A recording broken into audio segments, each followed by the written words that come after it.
राधे मेरी स्वामिनी, मैं राधे को दास। राधे मेरी स्वामिनी,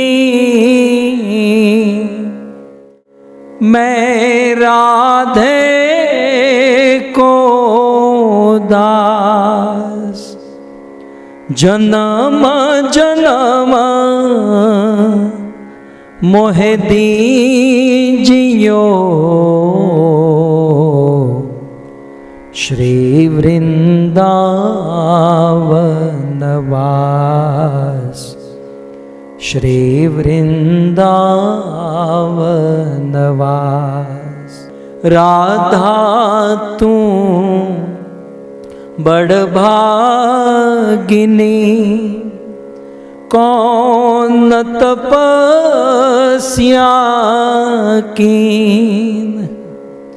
तीनों लोक के नाथ हैं, सो तेरो आधीन। सो तेरो आधीन। जय राधा माधव कुंज बिहारी, जय गाइए।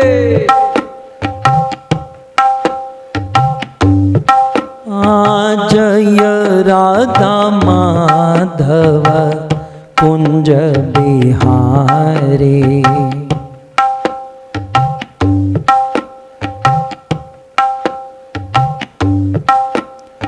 जय राधा माधव कुंज बिहारी।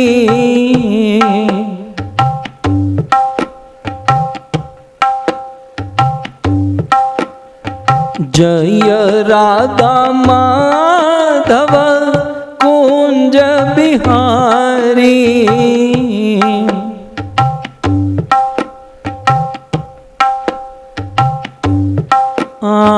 गोपी जनवल्लभ गिरिवर धारे,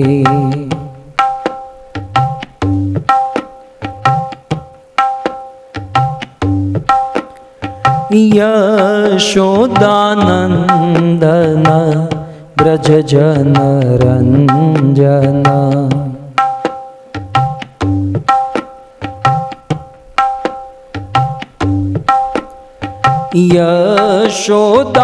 यशोदानंदन ब्रज जन रंजन।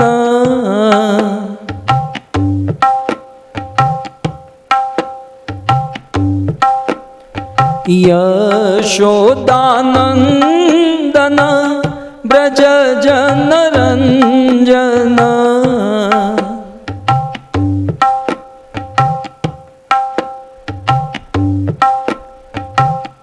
यमुना तीर वनचारी,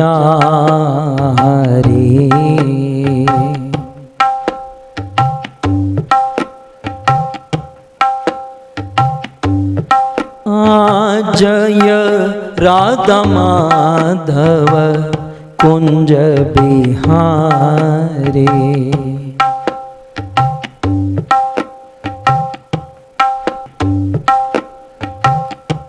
जय जय राधे, जय जय श्याम।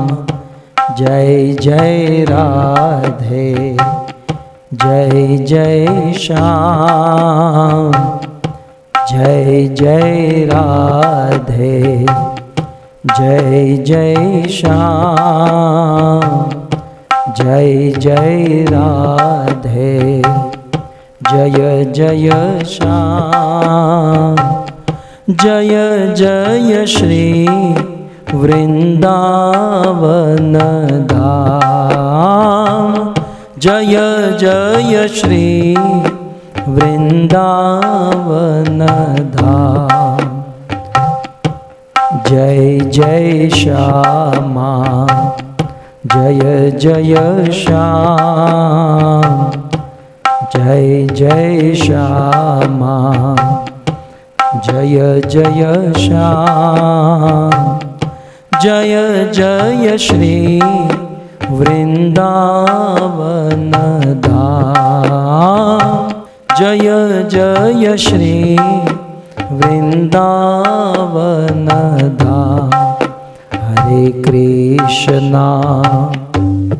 हरे कृष्णा कृष्णा कृष्णा हरे हरे हरे राम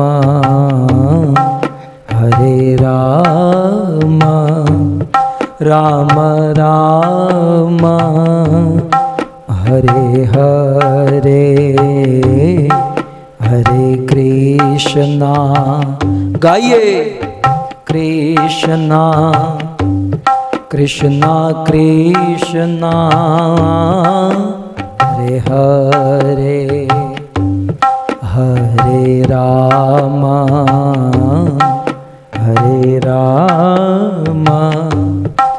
राम राम हरे हरे कृष्णा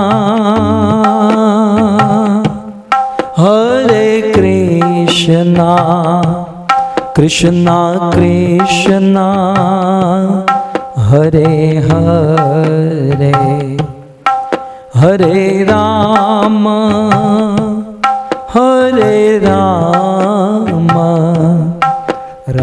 राम राम हरे हरे हरे कृष्णा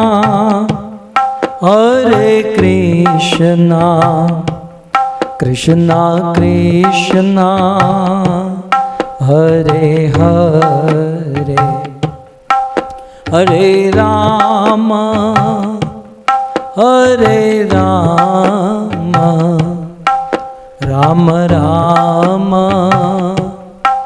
हरे हरे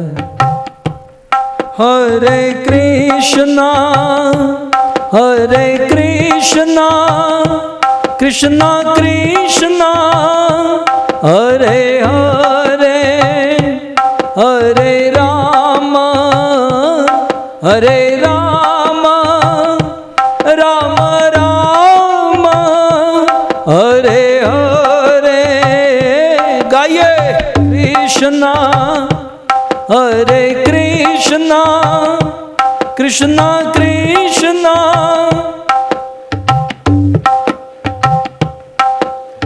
राम हरे राम राम राम हरे हरे हरे कृष्णा कृष्णा कृष्णा हरे हरे हरे राम राम राम हरे हरे हरे कृष्णा कृष्णा हरे हरे हरे राम राम राम हरे कृष्णा कृष्णा कृष्णा हरे हरे हरे राम राम राम हरे हरे हरे कृष्णा कृष्णा कृष्णा हरे हरे हरे राम राम राम राधा गोविंद राधा गोविंद राधा गोविंद राधे राधा गोविंद राधा गोविंद राधा गोविंद जगन्नाथ जगन्नाथ बलदेव जय सुभद्रा जगन्नाथ जगन्नाथ बलदेव जय हाँ गौर निताय जय गौर निताय गौरनिताय जय गौरनिताय, गौरनिताय जय गौरनिताय जय। प्रभुपाद प्रभुपाद प्रभुपाद श्रील प्रभुपाद, प्रभुपाद प्रभुपाद प्रभुपाद श्रील प्रभु। जय जय प्रभुपाद प्रभुपाद प्रभुपाद प्रभुपाद जय जय प्रभुपाद प्रभुपाद। निताय गौर हरि बोल हरि बोल हरि बोल हरि बोल। निताय गौर हरि बोल हरि बोल हरि बोल। युग धर्म हरि नाम संकीर्तन की, ग्रंथराज श्रीमद् भागवतम महापुराण की, श्रील प्रभुपाद की। निताय गौर प्रेमानंदे। निंदन्तं पुलकोत्करेण विकस अन्निपप्रसुञ्छविं प्रोद्भिर्कृत्य भुजद्वयं हरि हरि त्युच्चे वदन्तं मुहुः नृत्यन्तं द्रुत्रमश्रुनिर्जरचये सिञ्चन्तभूर्वितलं गायन्तं निजपार्षदे परिवृतम् श्रीगौरचन्द्रं नुमः श्रीगौरचन्द्रं नुमः।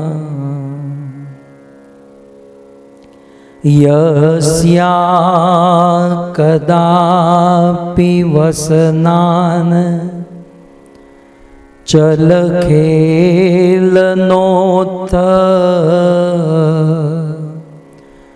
धन्यातिधन्यपवने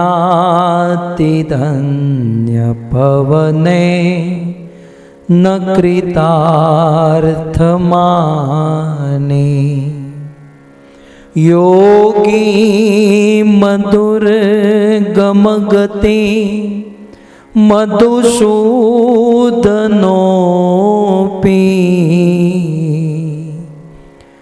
तस्या नमोस्तु वृषभानुभुवो दिशेऽपि। यत्किङ्करीषु बहुशः खलु काकवाणी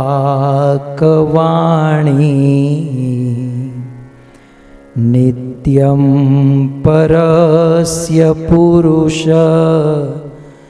शिखण्डमौले।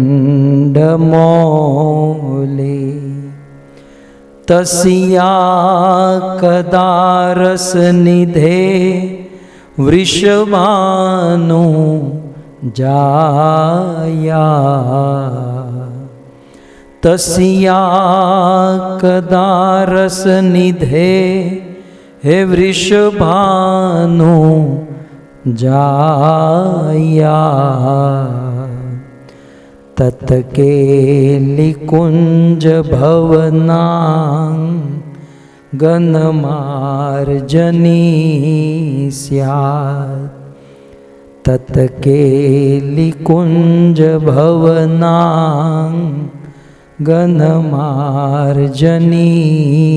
स्यात्। करारविन्दे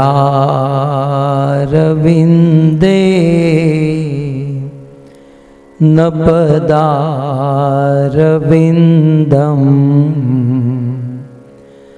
मुखारविन्दे विनिवेशयन्तम्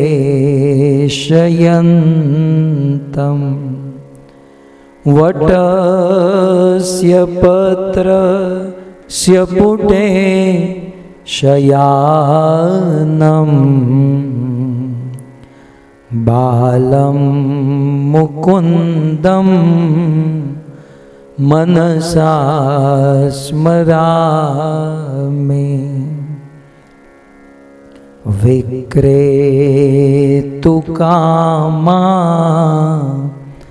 खिलगोपकन्या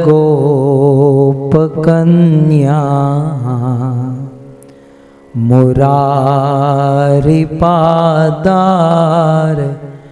पितचित्तवृत्ति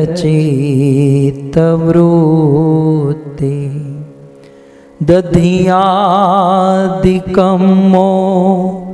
हवशाद वोचद गोविन्द दामोदर माधवेति। ॐ नमो भगवते वासुदेवाय। ॐ नमो भगवते वासुदेवाय। ॐ नमो भगवते वासुदेवाय।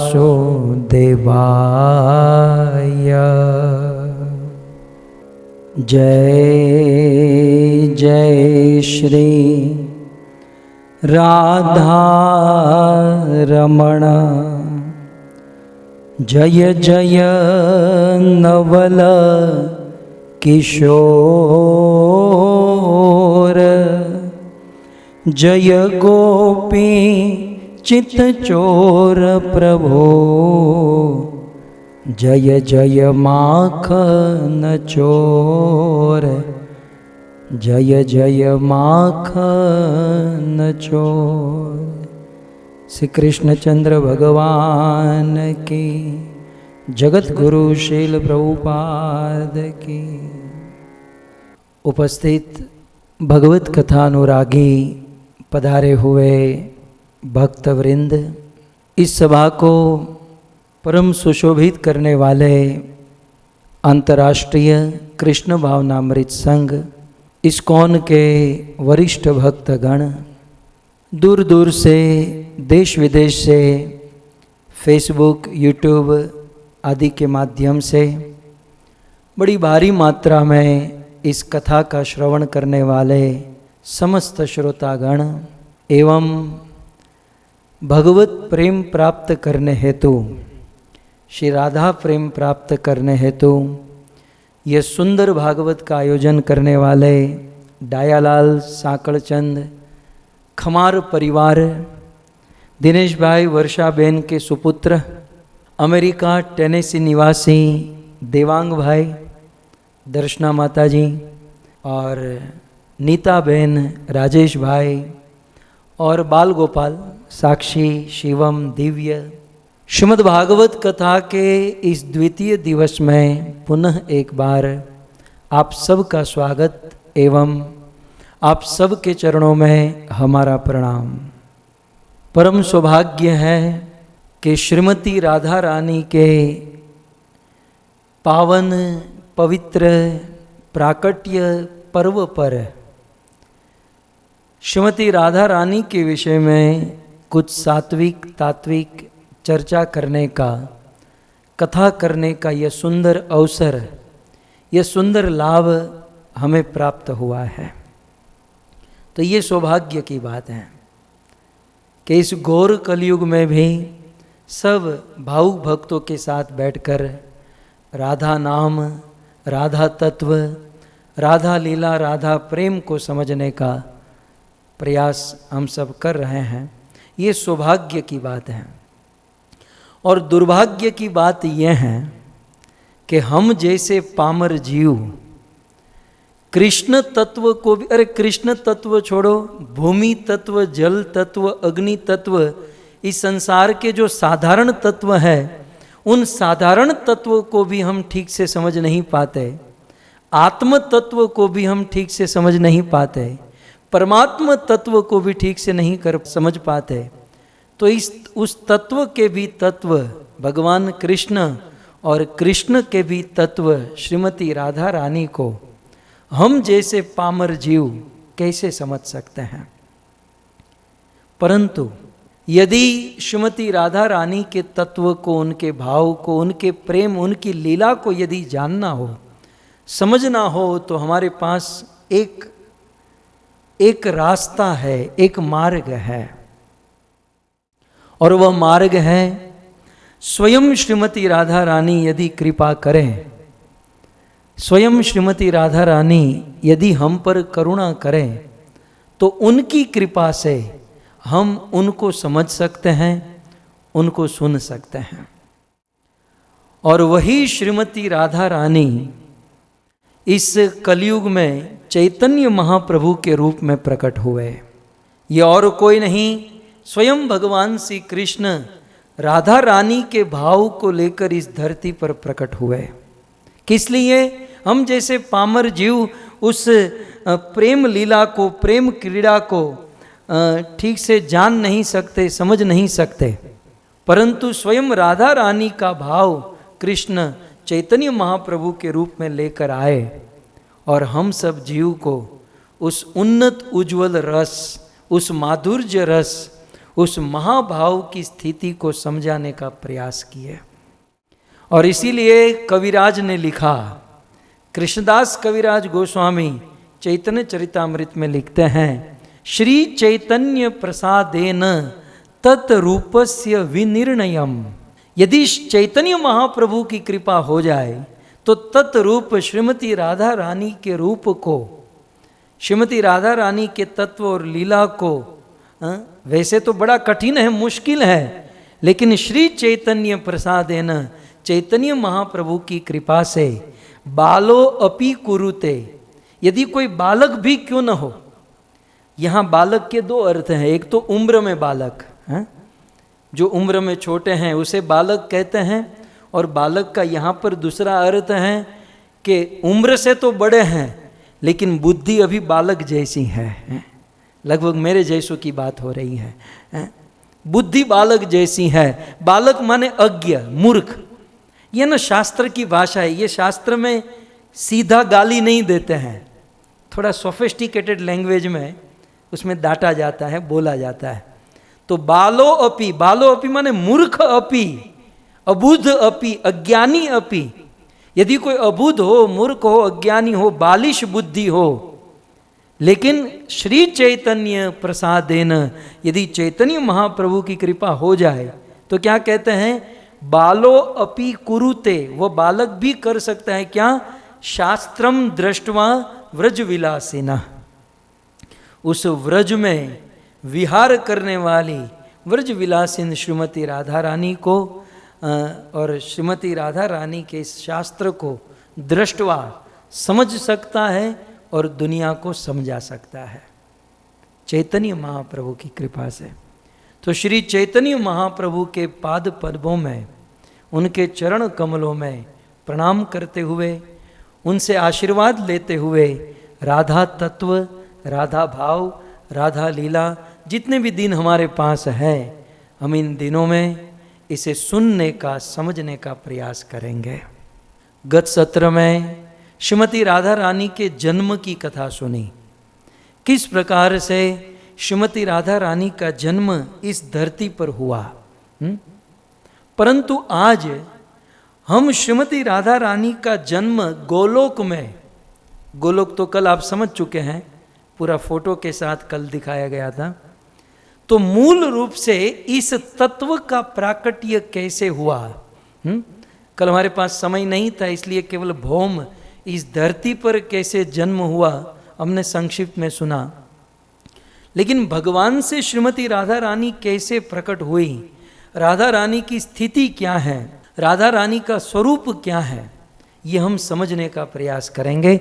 सर्वप्रथम श्रीमती राधा रानी के तात्विक परिचय को हम समझेंगे। श्रीमती राधा रानी का तात्विक परिचय क्या है? कविराज गोस्वामी ने चैतन्य चरितामृत में ऐलान किया, राधा पूर्ण शक्ति कृष्ण पूर्ण शक्तिमान,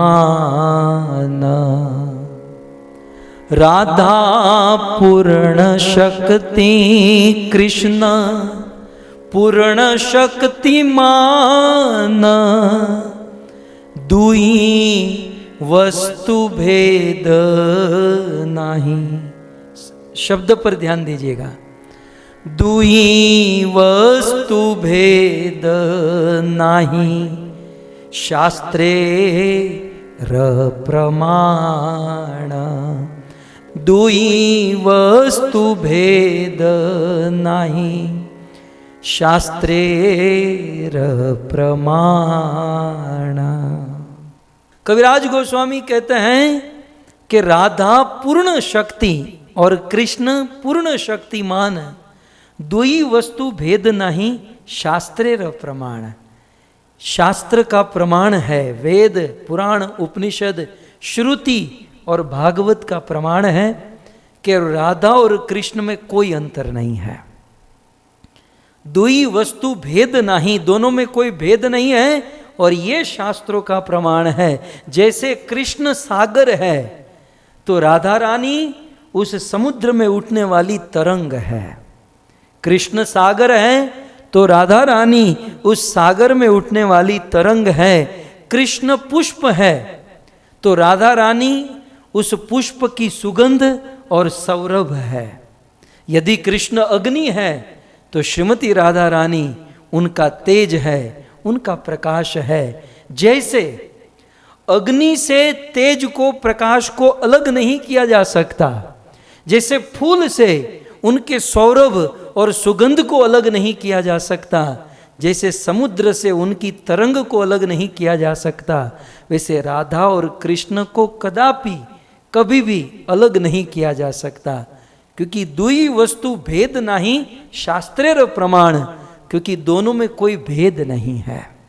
और राधा भगवान श्री कृष्ण की शक्ति वह स्वरूप शक्ति है। कैसे शक्ति है? कहते हैं राधा कृष्ण एक आत्मा। अब ये तो सरल शब्द हैं, आप लोग समझ पाएंगे, केवल कान खुले रखिएगा और आंखें खुली रखिएगा। राधा कृष्ण एक आत्मा, दुई देह धरी। राधा कृष्ण एक आत्मा, दुई देह धरी। अन्योन्य विलसे रस आस्वादन करी। अन्योन्य विलसे रस आस्वादन करी। शास्त्रों के, वेदों के गूढ़ सिद्धांतों को कविराज गोस्वामी ने सरल भाव और भाषा में हम सब के बीच में प्रस्तुत किया है। कविराज गोस्वामी कहते हैं कि अन्योन्य विलसे रस, अनन्य रस, विशेष रस का आस्वादन करने के लिए भगवान श्री कृष्ण ने अपनी स्वरूप शक्ति से, स्वरूप माने अपने से ही श्रीमती राधा रानी को प्रकट किया। सो श्रीमती राधा रानी भगवान का ही स्वरूप है, भगवान से ही प्रकट हुई है। सो राधा रानी कृष्ण का स्वरूप, कृष्ण से प्रकट हुई है, ये बात हम सुनेंगे। लेकिन कृष्ण का स्वरूप होने पर भी राधा का स्थान कृष्ण से श्रेष्ठ है, कृष्ण से ऊपर है, कृष्ण से उत्तम है। कैसे? यदि ये समझना है तो थोड़ा सा सिद्धांत फिलोसॉफी में जाना होगा। इसलिए दिमाग की खिड़की खुली रखिएगा, थोड़ा सा दिमाग यूज होगा आज के प्रवचन में। भगवान श्री कृष्ण सर्वशक्तिमान है, आप सब जानते हैं। भगवत गीता में कृष्ण कहते हैं बलम बलवता चाहम काम राग विवर्जितम धर्मा विरुद्ध भूतेषु कामोस्मि भरतर्षभ। कृष्ण गीता में कहते हैं बलम बलवताम चाहम, सभी बलवानों का बल मैं हूं। आज मुझ में, आप में, पूरी दुनिया में जहां जहां बल दिखाई दे रहा है वो कौन? वो भगवान कृष्ण स्वयं है। कई बार हम कहते हैं ना भगवान कृष्ण की भक्ति करो, कृष्ण के ऊपर श्रद्धा रखो, आस्था रखो। ये ब्रह्मांड, ये दुनिया भगवान ने बनाई है, भगवान के कारण ये दुनिया टिकी हुई है, ये ग्रह नक्षत्र भगवान के द्वारा टिके हुए हैं। तब आज के बुद्धिजीवी लोग क्या कहते जानते हैं? बोले भगवान के द्वारा कहाँ ग्रह टिका है? ग्रह तो ग्रेविटी फोर्स के द्वारा टिका है। न्यूटन ने यह सिद्धांत साबित किया था ना, गुरुत्वाकर्षण बल। तो ये ग्रह तो गुरुत्वाकर्षण बल से टिका हुआ है, ये ग्रेविटी फोर्स के कारण ये ग्रह टिके हुए। चलो साइंस यहां तक तो पहुंचा। इसका अर्थ ये है कि साइंस ये मानता है कि ग्रह को चलने के लिए और टिकने के लिए ग्रेविटी फोर्स चाहिए। ग्रेविटी फोर्स, फोर्स माने बल, गुरुत्वाकर्षण बल। ग्रहों को टिकने के लिए बल चाहिए, ग्रेविटी फोर्स, गुरुत्वाकर्षण बल। लेकिन वो बल क्या तुम्हारे बाप ने दिया? साइंटिस्टों को कहना चाहिए वो बल किसका? यदि बल है, ध्यान दीजिए, यदि बल है तो बलवान भी होगा। बिना बलवान के बल कहां से पैदा होगा? ग्रेविटी फोर्स, गुरुत्वाकर्षण बल, यदि फोर्स है, बल है, तो बलवान भी होगा। बलवान होगा तब तो बल पैदा होगा। तो बलम बलवताम चाहम, सारे बलों का बल, सभी को बल देने वाला कौन? भगवत गीता में कृष्ण कहते वो मैं हूं। सो भगवान श्री कृष्ण समस्त शक्तियों के स्रोत है।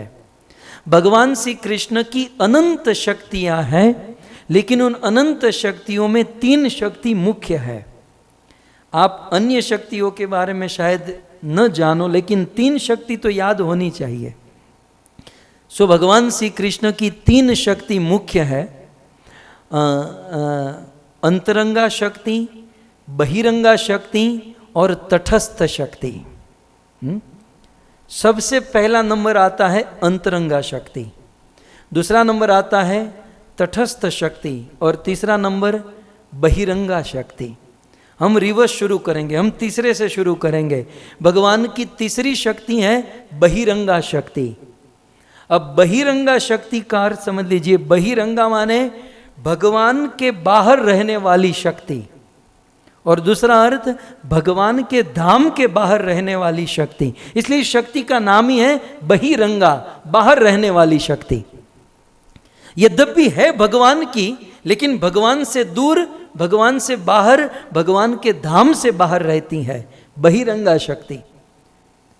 और इसी बहिरंगा शक्ति का दूसरा नाम है महामाया। इसी बहिरंगा शक्ति को अन्य शब्द में महामाया कहा जाता है। हम ये बार बार शब्द बोलते हैं ना, माया में फंसे हुए हैं, मोह माया में फंसे हुए हैं, जीव माया में फंसा हुआ है। तो ये जो माया माया बोलते हैं, ये माया भगवान श्री कृष्ण की बहिरंगा शक्ति है, और वास्तविक इसका नाम है महामाया। अब ये महामाया जो है ना, ये जीव को भगवान से दूर करने का प्रयास करती है। ये महामाया जीवात्मा को भगवान से दूर लेकर जाती है। जब इस प्रकार की बात आती है ना, तो तुरंत आप लोग में से प्रश्न पूछेंगे, यदि भगवान से दूर लेकर जाती तो भगवान ने पैदा ही क्यों किया है? भगवान ने बहिरंगा शक्ति को उत्पन्न किया था किसी अलग कारण के लिए, और वो कारण भी हमारे लिए ही है। हमारी इच्छा से भगवान ने बहिरंगा शक्ति को प्रकट किया। बहिरंगा शक्ति के द्वारा भगवान ने इस ब्रह्मांड का निर्माण किया। सो भगवान की ये जो बहिरंगा शक्ति है, ये जो महामाया है, इस महामाया के द्वारा भगवान श्री कृष्ण ये भौतिक जगत का निर्माण करते हैं। इस बहिरंगा शक्ति महामाया के 3 गुण है, सत्वगुण, रजोगुण और तमोगुण। ये महामाया के बहिरंगा शक्ति के गुण है। और महामाया सत्व, रजस और तमस, इन तीनों गुणों के द्वारा इस संसार का निर्माण करती है, संसार के लोगों को चलाती है। इसलिए गीता में कहते हैं प्रकृति क्रियमाणानि, प्रकृति के गुणों के द्वारा ये जगत के लोग काम करते हैं। सो महामाया, बहिरंगा शक्ति भगवान श्री कृष्ण की तीसरी शक्ति है। इस माया के विषय में भागवत में भी वर्णन है और चरितामृत में भी वर्णन है। कबू स्वर्ग उठाए, चैतन्य महाप्रभु कहते हैं सनातन, कबू स्वर्ग उठाए कबू नरक डुबाए, राजदंड येन नदी ते चुबाए।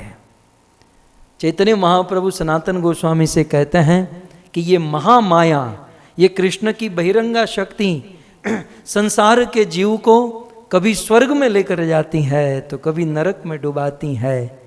राजदंड, पहले के राजा संसार के जीव को जिस प्रकार से दंड देते थे, जानते हैं कैसे दंड देते थे?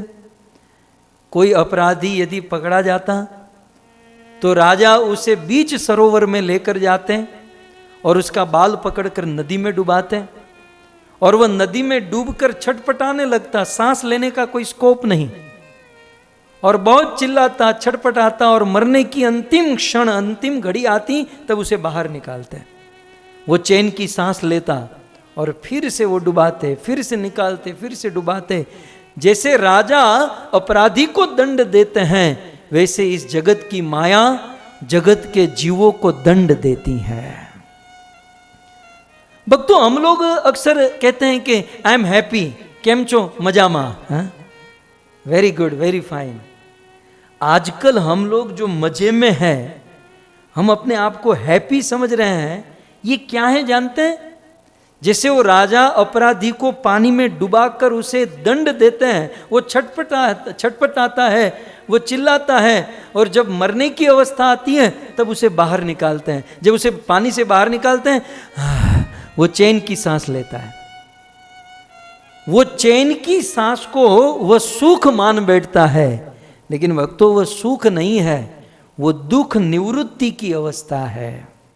कंटिन्यू दुख दिया जा रहा था, कुछ देर के लिए दुख देना बंद किया तो उसे हम सुख समझ लेते हैं। ठीक उसी प्रकार जगत की माया हमें रात दिन दुख देती है, और कुछ देर ये माया दुख देना बंद कर देती है तो हम सोचते हैं कि हम सुखी हो गए। सुखी क्या, खाक हुए? बनाने वाले ने ही कहा दुखालयम अशाश्वतम, ये जगत बनाया ही है दुख देने के लिए, तो यहाँ कौन सुखी हो सकता है? तो बहिरंगा शक्ति महामाया के सत्व रजस तमस के द्वारा यह प्रकृति, ये संसार और संसार के जीवों को चलाया जाता है, और ये माया संसार के जीवों को भगवान से दूर करती है। तो ये हो गई बहिरंगा शक्ति। अब ज़्यादा नहीं सुनना है, हम तो आगे बढ़ना चाहते हैं। ओके, उसके बाद दूसरी शक्ति, भगवान की दूसरी शक्ति है तटस्थ शक्ति। आप लोग बोलिएगा, मैं जो बोलता हूँ ना आप रिवीजन कीजिएगा। कौन सी शक्ति है? तटस्थ शक्ति। अब ये भगवान की दूसरी शक्ति जो है वो तटस्थ शक्ति है। इसका नाम तटस्थ क्यों है? इसके पीछे 2 कारण है। इस शक्ति को तटस्थ क्यों कहते हैं? सब पहला कारण कि पहले ये बता दूं, ये तटस्थ शक्ति जो है ना, ये और कोई नहीं, ये हम लोग हैं। ये जो आत्मा है, माने हम या आत्मा, ये जीवात्मा भगवान श्री कृष्ण की तटस्थ शक्ति है। अर्थात हम लोग भगवान की शक्ति है। और कौन सी शक्ति है? तटस्थ शक्ति है। इसे तटस्थ शक्ति क्यों कहते हैं? 2 कारण। एक, क्योंकि इस जीवात्मा को भगवान ने तट पर पैदा किया, तट पर प्रकट किया। न वैकुंठ में न भौतिक जगत में, वैकुंठ और भौतिक जगत के बीच में बॉर्डर पर, जैसे समुद्र का तट, नदी का तट होता है, वैसे तट पे रहकर भगवान ने इस जीव को प्रकट किया। जो जीव भगवत सेवा भगवत प्रेम करना चाहते थे वो भगवान के धाम में चले गए, और जो जीव हमारी तरह लड्ढा लेना चाहते थे, फजीयत में फंसना चाहते थे, वो आ गए धरती पर। तो इस प्रकार से दो शक्ति, तटस्थ शक्ति। और इस जीव को तटस्थ शक्ति कहते हैं, इसका दूसरा कारण कि भगवान इस जीव के साथ तटस्थ रूप से रहते हैं। ध्यान से सुनिएगा, हम सब भगवान की तटस्थ शक्ति हैं क्योंकि भगवान हमारे साथ तटस्थ रूप से रहते हैं। भगवान ने हमको तटस्थ रूप से रखा है। जैसे भगवान हम सब के हृदय में है, हम सब के हृदय में रहकर भगवान तटस्थ है। तटस्थ माने भगवान किसी से कोई अच्छा काम करना चाहते हैं तो भगवान अच्छे काम करने की शक्ति देते हैं, कोई बुरा काम करना चाहते हैं तो भगवान उसे बुरा काम करने की शक्ति देते हैं। तटस्थ होकर भगवान इस जीव को संसार में छोड़ते हैं, इसलिए यह जीव भगवान की तटस्थ शक्ति है। सो भगवान ने हम सबको स्वतंत्रता दे रखी है। यद्यपि भगवान की इच्छा के बिना पत्ता भी नहीं हिलता, क्योंकि भगवान ही हमें शक्ति देते हैं, लेकिन भगवान जो हमें शक्ति देते हैं वो तटस्थ शक्ति है। जैसे इलेक्ट्रिसिटी, हम सबके घर पर इलेक्ट्रिसिटी आती है, फिर उस इलेक्ट्रिसिटी का इस्तेमाल आप एयर कंडीशन चला सकते हो या हीटर भी चला सकते हो। वैसे भगवान जो हमें शक्ति देते हैं वो शक्ति तटस्थ है। उस तटस्थ शक्ति से हम दूसरों का भला भी कर सकते हैं और बम बनाकर फोड़कर आतंकवाद की भी फैला सकते हैं। ये भगवान ने हम पर छोड़ा है, इसलिए हम तटस्थ शक्ति हैं। सो भगवान की अनंत शक्ति, उनमें से तीन मुख्य, तीसरी है बहिरंगा शक्ति महामाया, दूसरी ये जीव भगवान की दूसरी शक्ति है वो है तटस्थ शक्ति, और भगवान की प्रथम शक्ति, भगवान श्री कृष्ण की मुख्य सर्वोपरि और जो प्रथम शक्ति है वो है अंतरंगा शक्ति। वो है भगवान श्री कृष्ण की अंतरंगा शक्ति। इस अंतरंगा शक्ति को स्वरूप शक्ति भी कहते हैं, क्योंकि ये अंतरंगा शक्ति भगवान के अंदर की शक्ति, वो भगवान की अपनी पर्सनल शक्ति, इसलिए भगवत स्वरूप शक्ति। और इस स्वरूप शक्ति या अंतरंगा शक्ति के तीन विभाग है ना। एक तो तीन प्रकार की शक्ति, उसमें अंतरंगा शक्ति के भी तीन विभाग। भगवान की जो अंतरंगा शक्ति है उसमें तीन प्रकार की शक्ति है। एक है संबित, दूसरी है संधिनी और तीसरी है हलादिनी। अंतरंगा शक्ति स्वरूप शक्ति के अंतर्गत तीन शक्ति है। एक है संधिनी शक्ति। संधिनी शक्ति का कार्य क्या है पहले ये समझ लीजिए। अंतरंगा शक्ति स्वरूप शक्ति के अंतर्गत जो संधिनी स्वरूप शक्ति है, यह संधिनी स्वरूप शक्ति के द्वारा भगवान धाम का निर्माण करते हैं। संधिनी स्वरूप शक्ति के द्वारा भगवान धाम का निर्माण कराते हैं, अर्थात गोलोक धाम, वैकुंठ धाम, साकेत धाम, द्वारिकापुरी धाम, ये सारे धाम भगवान संधिनी शक्ति के द्वारा निर्माण कराते हैं। इस दुनिया में अयोध्या, चित्रकूट, साकेत, ये जितने भी धाम है, ये सब आध्यात्मिक जगत में उस साकेत धाम के प्रतीक हैं। और बद्रीनाथ, श्रीरंगम, ये जो धाम है ये वैकुंठ के प्रतीक हैं। ब्रज वृंदावन, ब्रजमंडल, मथुरा आदि गोलोक धाम के प्रतीक हैं। तो इस प्रकार संधिनी स्वरूप शक्ति के द्वारा भगवान कृष्ण धाम का निर्माण कराते हैं, अर्थात भगवान का धाम और भगवान में कोई अंतर नहीं है। भगवान के अंदर की अंतरंगा शक्ति स्वरूप शक्ति से ही धाम का निर्माण होता है। सो दूसरे शब्दों में भगवान का धाम और भगवान एक ही है, इसमें कोई किसी भी प्रकार का अंतर नहीं है। आइए अब उस स्वरूप शक्ति के अंतर्गत दूसरी शक्ति है संवित शक्ति, जिसे हम संवित स्वरूप शक्ति भी कह सकते हैं। तो अंतरंगा शक्ति स्वरूप शक्ति के अंतर्गत दूसरी है संवित स्वरूप शक्ति। इस संवित स्वरूप शक्ति के द्वारा भगवान का जो ज्ञान है, भगवान का जो ऐश्वर्य है, वह ऐश्वर्य, वह भगवत्ता भगवान के भीतर बना रहता है। अर्थात भगवान के भीतर ऐश्वर्य, ये ज्ञान, ये प्रभाव, ये सब संवित शक्ति का विकार है, ये संवित शक्ति का प्रभाव है।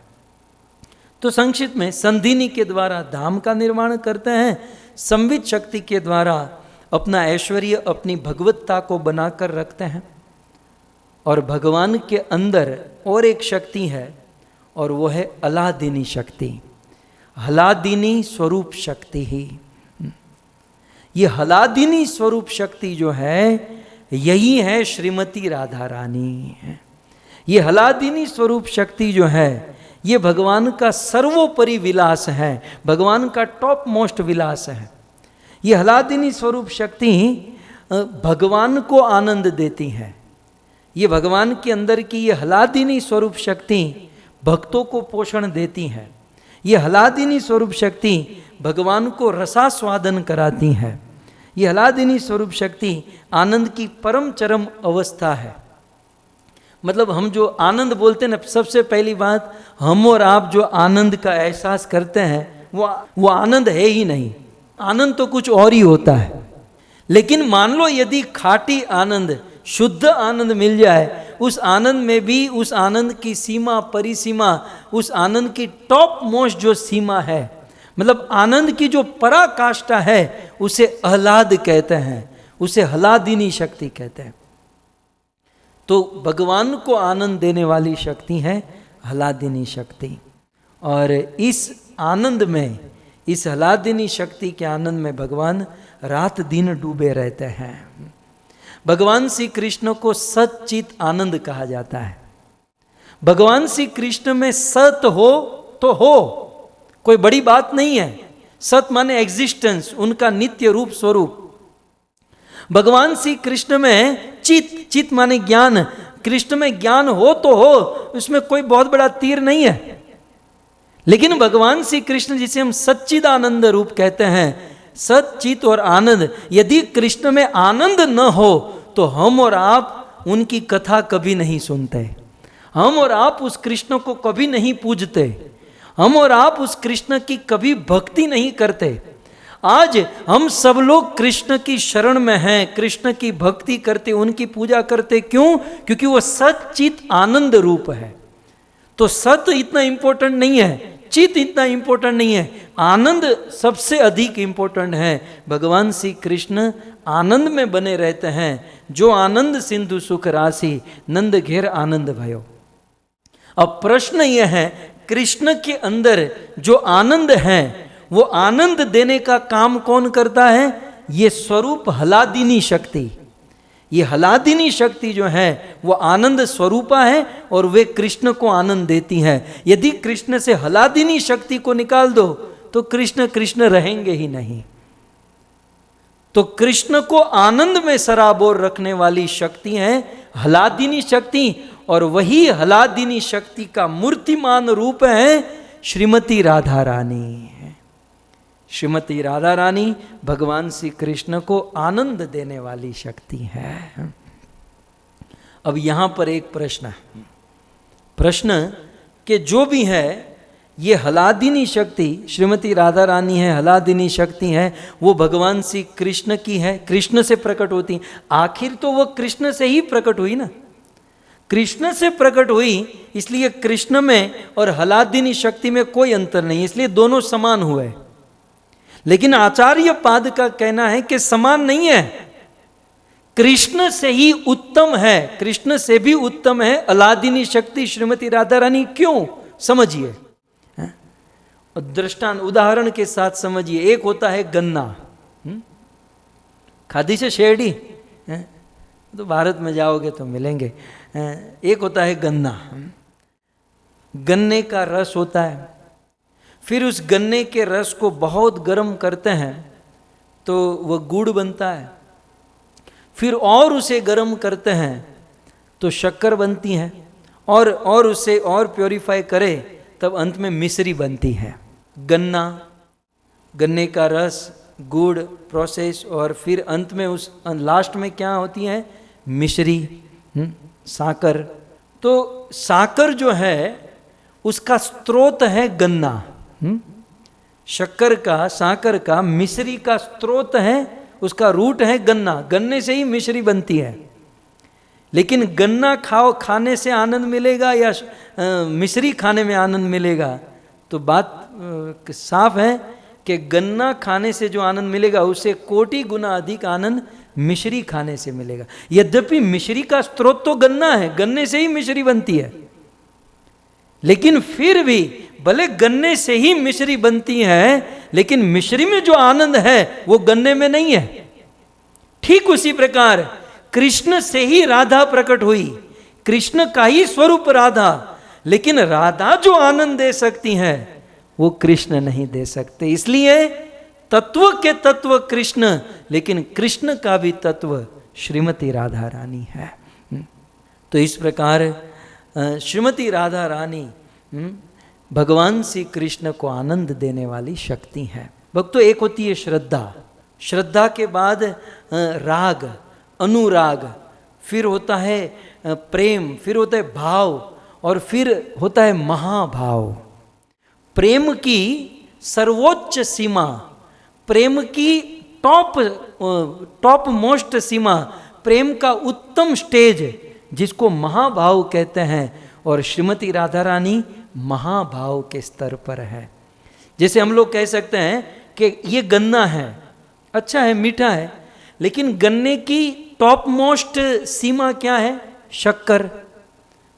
गन्ने से फिर जूस भी बनता है, गुड़ भी बनता है, बहुत कुछ बनता है, लेकिन गन्ने का फाइनल स्टेज क्या है? शक्कर। ठीक उसी प्रकार प्रेम का फाइनल स्टेज जो है वो महाभाव है, और महाभाव स्वरूपा श्रीमती राधा रानी है। तो ये हैं कुछ राधा जी का सात्विक तात्विक परिचय। आपको समझ में आए तो सौभाग्य, और नहीं भी समझ में आए तो सुनने से ही हृदय और कान पवित्र होते हैं। अब ये तो ठीक है, चलो, कि राधा रानी का ये स्वरूप है, लेकिन राधा रानी का अवतार, राधा रानी का प्राकट्य क्यों हुआ? भक्तों, कृष्ण के प्राकट्य के बहुत सारे कारण हैं, और इतने कारण हैं कि बंदे उलझ जाते हैं, सिर खुजाने लगते हैं कि यदा यदा ही धर्मस्य, कि फिर साधुओं की रक्षा, के फिर भक्तों को आनंद, के फिर दुष्टों का विनाश, के पृथ्वी का भार।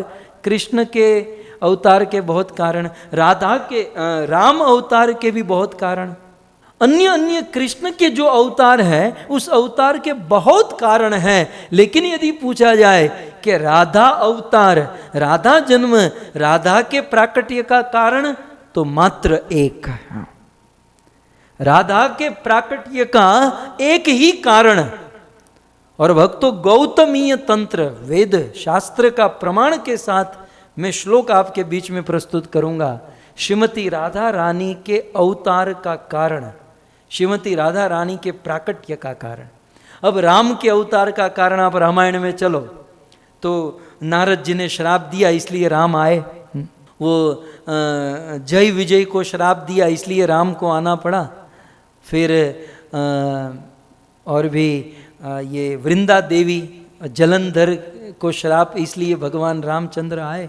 कितने कितने कारण, नरसिंह भगवान के अवतार में कितने कारण, वामन भगवान के अवतार में कितने कारण, अन्य अन्य भगवान के जितने अवतार है उसमें असंख्य कारण।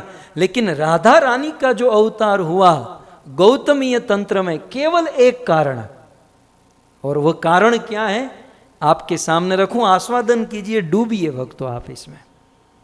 गोविंदा नंदनी राधा, गोविंदा नंदिनी राधा, गोविंदा मोहिनी, गोविंद सर्वस्व, सर्वकांता शिरोमणि, सर्वकांता शिरोमणि। गौतमीय तंत्र में यह श्लोक लिखा है, हमारे वेदों का यह श्लोक है, गोविंद नंदिनी राधा। राधा के विषय में कहते हैं गोविंद नंदिनी, राधा का अवतार, राधा का प्राकट्य क्यों हुआ? गोविंदा नंदिनी राधा। देखिए यहां पर गोविंद शब्द का इस्तेमाल किया है, कृष्ण भी लिख सकते थे और भी बहुत सारे कृष्ण के नाम है। गोविंद क्यों? क्योंकि गोविंद का अर्थ है गाय को आनंद देने वाले। गो माने इंद्रियों को आनंद देने वाले। गो माने इस दुनिया में, इस यूनिवर्स में जितने भी लोग हैं उन सबको आनंद देने वाला तत्व भगवान कृष्ण है। तो गोविंद जो भगवान कृष्ण या राम पूरे जगत को, पूरी दुनिया के सभी जीवों को आनंद देते हैं, इसलिए तो उसे गोविंद कहते हैं। तो पूरी दुनिया को आनंद देने वाले गोविंद कृष्ण हैं, लेकिन कृष्ण को आनंद देने वाली कौन? तो कहते हैं नंदिनी राधा। गोविंद आनंदिनी राधा, गोविंद को आनंद देने वाली एकमात्र श्रीमती राधा रानी है। क्योंकि भगवान इतने ऊंचे हैं, भगवान इतने ऊपर हैं कि हम जैसे थर्ड क्लास के लोग से वो भगवान क्या आनंद लेंगे। उनका आनंद भी ऊंचा होता है और उस ऊंचे भगवान को आनंद देने वाली है श्रीमती राधा रानी। तो राधा अवतार का कारण गोविंद नंदिनी राधा, गोविंद को आनंद देने के लिए। फिर गोविंद मोहिनी, राधा का कारण गोविंद को मोहने के लिए। कृष्ण का नाम है मदन मोहन। कृष्ण का अर्थ होता है सर्वाकर्षक, ऑल अट्रैक्टिव, जो सबको आकर्षित करे। कृष्ण अपने गुण रूप लीला से, अपनी सुंदरता से सबको आकर्षित करते हैं, लेकिन कृष्ण को आकर्षित करने वाली दुनिया में केवल एक है और वो है श्रीमती राधा रानी। सो गोविंद मोहिनी, गोविंदा नंदिनी राधा, गोविंद मोहिनी। और इतना ही नहीं, गोविंद सर्वस्व, गोविंद की सर्वस्व, कृष्ण का सब कुछ। अर्थात कृष्ण मानो राधा के बिना कुछ नहीं है। बहुत बड़ा शब्द है, गोविंद सर्वस्व, गोविंद का सब कुछ एकमात्र श्रीमती राधा रानी है। और इतना ही नहीं, अंत में सर्व कांता शिरोमणि, श्रीमती राधा रानी सभी कांता, सभी सखियों की, सभी गोपियों की शिरोमणि, सबसे उत्तम है। सो कृष्ण का तन मन धन राधा है, गोविंद सर्वस्व है। भक्तों, गोविंद सर्वस्व शब्द बड़ा महत्वपूर्ण है। कृष्ण का तन मन धन राधा है, जिनके बिना कृष्ण दीनहीन है। शास्त्र में लिखा है राधा के बिना कृष्ण कंगाल है। और इसीलिए कृष्ण की तिजोरी के अंदर जो धन रखा जाता है, मानो भगवान, इमेजिन करो कि भगवान कृष्ण के पास एक बहुत बड़ी तिजोरी है और उस तिजोरी के अंदर धन है, और वह धन क्या है? वो धन है श्रीमती राधा रानी। और इसीलिए तो गाना पड़ा, हमारो धन राधा, श्री राधा, श्री राधा, कृष्ण धन राधा राधा राधा राधा राधा, प्राण धन राधा राधा राधा राधा राधा, हमारो धन राधा, श्री राधा, श्री राधा। कुल मिलाकर इस श्लोक में वर्णन है कि कृष्ण, राम, वराह, नरसिंह के अवतार के अनेकों कारण, परंतु राधा रानी के अवतार का केवल एक ही कारण, गोविंद नंदिनी राधा, गोविंद मोहिनी, गोविंद सर्वस्व, सर्वकांता शिरोमणि। हित हरिवंश ने बहुत सुंदर कहा, जन्म लियो मोहन हित श्यामा, आनंद निधि सुकुमार, चलो वृषभानु गोप के द्वार। राधा रानी ने जन्म लिया है तो एकमात्र कृष्ण को आनंद देने के लिए। सो इस प्रकार, और अंत में कहते हैं कि राधा ने देखा कि मैं अकेले कृष्ण को आनंद दूंगी, लेकिन और भी अनेकों सखियां होगी, मेरी गोपियां होगी, तो कृष्ण को आनंद और अधिक बढ़ेगा, अधिक मिलेगा। तो अनंत सखियों के द्वारा आनंद को बढ़ाने के लिए राधा रानी ने ही अपने अंदर से सखियों को प्रकट किया। इसलिए कहते हैं सर्व कांता शिरोमणि, श्रीमती राधा रानी। जैसे जैसे भगवान श्री कृष्ण का अवतार होता है, जैसे कृष्ण राम अवतार लेकर आते हैं, तो उस राम को आनंद देने के लिए राधा रानी सीता का अवतार धारण करती हैं। जैसे कृष्ण विष्णु बनते हैं, तो यही राधा रानी लक्ष्मी का अवतार लेकर आती हैं। और जैसे भगवान स्वयं कृष्ण को आनंद देने के लिए राधा रानी ही असंख्य रूप में अपना विस्तार करती है और कृष्ण को आनंद देती है। इसलिए गौतमीय तंत्र के इस अंतिम श्लोक में सर्व कांता शिरोमणि, सभी कांता, सभी गोपियों की शिरोमणि है श्रीमती राधा रानी। सो इस प्रकार से केवल कृष्ण को आनंद देना ये राधा रानी का लक्ष्य है, ये राधा रानी का कार्य है। अब राधा रानी का प्राकट्य जन्म कैसे हुआ गोलोक में। भक्तों, एक समय की बात, नैमिषारण्य में शौनक आदि ऋषि मुनि सूत जी के चरणों में बैठे थे और शौनक जी ने प्रश्न पूछा। शौनक उवाच अतः परंतु गोलोके गोलोकेश महान विभो एतान् सृष्ट्वा किंचकार तन्मे व्याख्यातुमर्हसि तन्मे व्याख्यातुमर्हसि। ब्रह्म वैवर्त पुराण ब्रह्मांड खंड के 5वें अध्याय में शौनक ऋषि ने सुत गोस्वामी को यह प्रश्न पूछा। तो शौनक उवाच, शौनक जी ने कहा कि गोलोक के, अतः परंतु शब्द जो है ना, ये पिछले श्लोक के लिए हैं, ये पिछली बातें हैं, उसमें नहीं जाना है। हम शुरू करेंगे गोलोक के। कहते हैं गोलोक के गोलकेश महान विभु। महान विभु भगवान श्री श्याम सुंदर कृष्ण ने गोलोक, जो गोलोक के ईश हैं, गोलोक के ईश्वर है, ऐसे भगवान ने एतान सृष्टवा किंचकार, गोलोक में राधा रानी एवं उनके नित्य पार्षदों की सृष्टि कैसे की। मतलब राधा रानी का हमने सुना धरती पर जन्म कैसे हुआ, लेकिन शौनक ऋषि ने प्रश्न पूछा कि गोलोक धाम में राधा का प्राकट्य कैसे हुआ। और इवन राधा ही नहीं, हम सुनेंगे कि गौ माता का प्राकट्य कैसे हुआ, गोपियों का प्राकट्य कैसे हुआ। तो यहाँ पर यही प्रश्न है कि एतान सृष्टवा किंचकार, इन सब की सृष्टि कैसे हुई, तन्मे व्याख्यातुमर्हसि। हे सुत गोस्वामी, कृपया करके आप हमें व्याख्या करके विस्तार से सुनाइए। तो बहुत सुंदर भगवान का गोलोक वृंदावन धाम, और उस गोलोक वृंदावन धाम में अकेले भगवान कृष्ण हैं। और अकेले भगवान श्री कृष्ण खड़े खड़े सोच रहे हैं कि मैं अकेला हूँ यहाँ पर, तो इतना आनंद नहीं आ रहा है, कोई तो होना चाहिए। तो उस समय भगवान कृष्ण गोलोक में रास मंडल में खड़े थे, और उसी समय भगवान के मन में इच्छा हुई कि एक ऐसी शक्ति प्रकट हो जो मुझे रास में सहाय करें और मुझे आनंद प्रदान करें। इस प्रकार से भगवान श्री कृष्ण सोच रहे हैं और गोलोक में खड़े हैं, और खड़े खड़े कृष्ण के हृदय से जो प्रकट हुआ और जो घटना घटी, ये पूरी घटना मैं आपको श्लोकों के साथ सुनाऊंगा। श्री सुत उवाच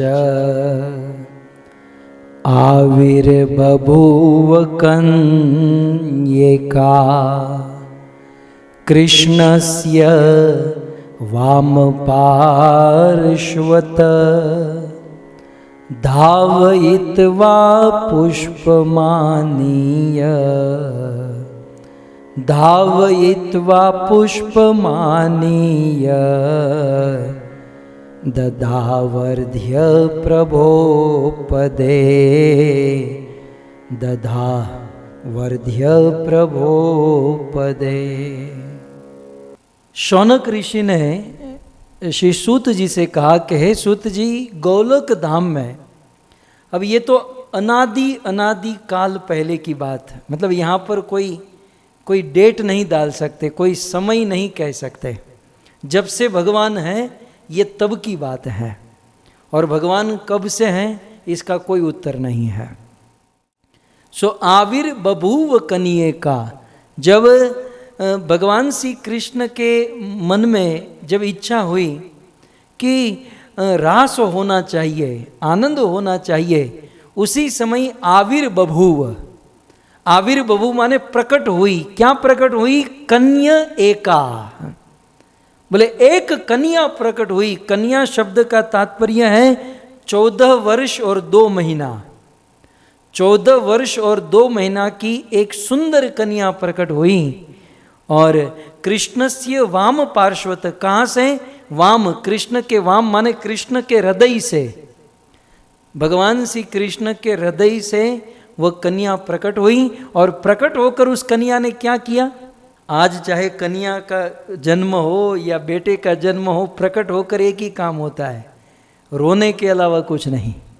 लेकिन गौलोक में आविर बभूव कन्ये का, कृष्णस्य वाम पार्श्व, कृष्ण के वाम भाग से, वाम माने लेफ्ट भाग से, हृदय से यह 14 साल और 2 महीने की कन्या प्रकट हुई। और प्रकट होकर धावयित्वा, दौड़ने लगी। धावयित्वा माने दौड़ने लगी। दौड़कर पुष्प मानीय, एक बहुत सुंदर पुष्प लेकर आई।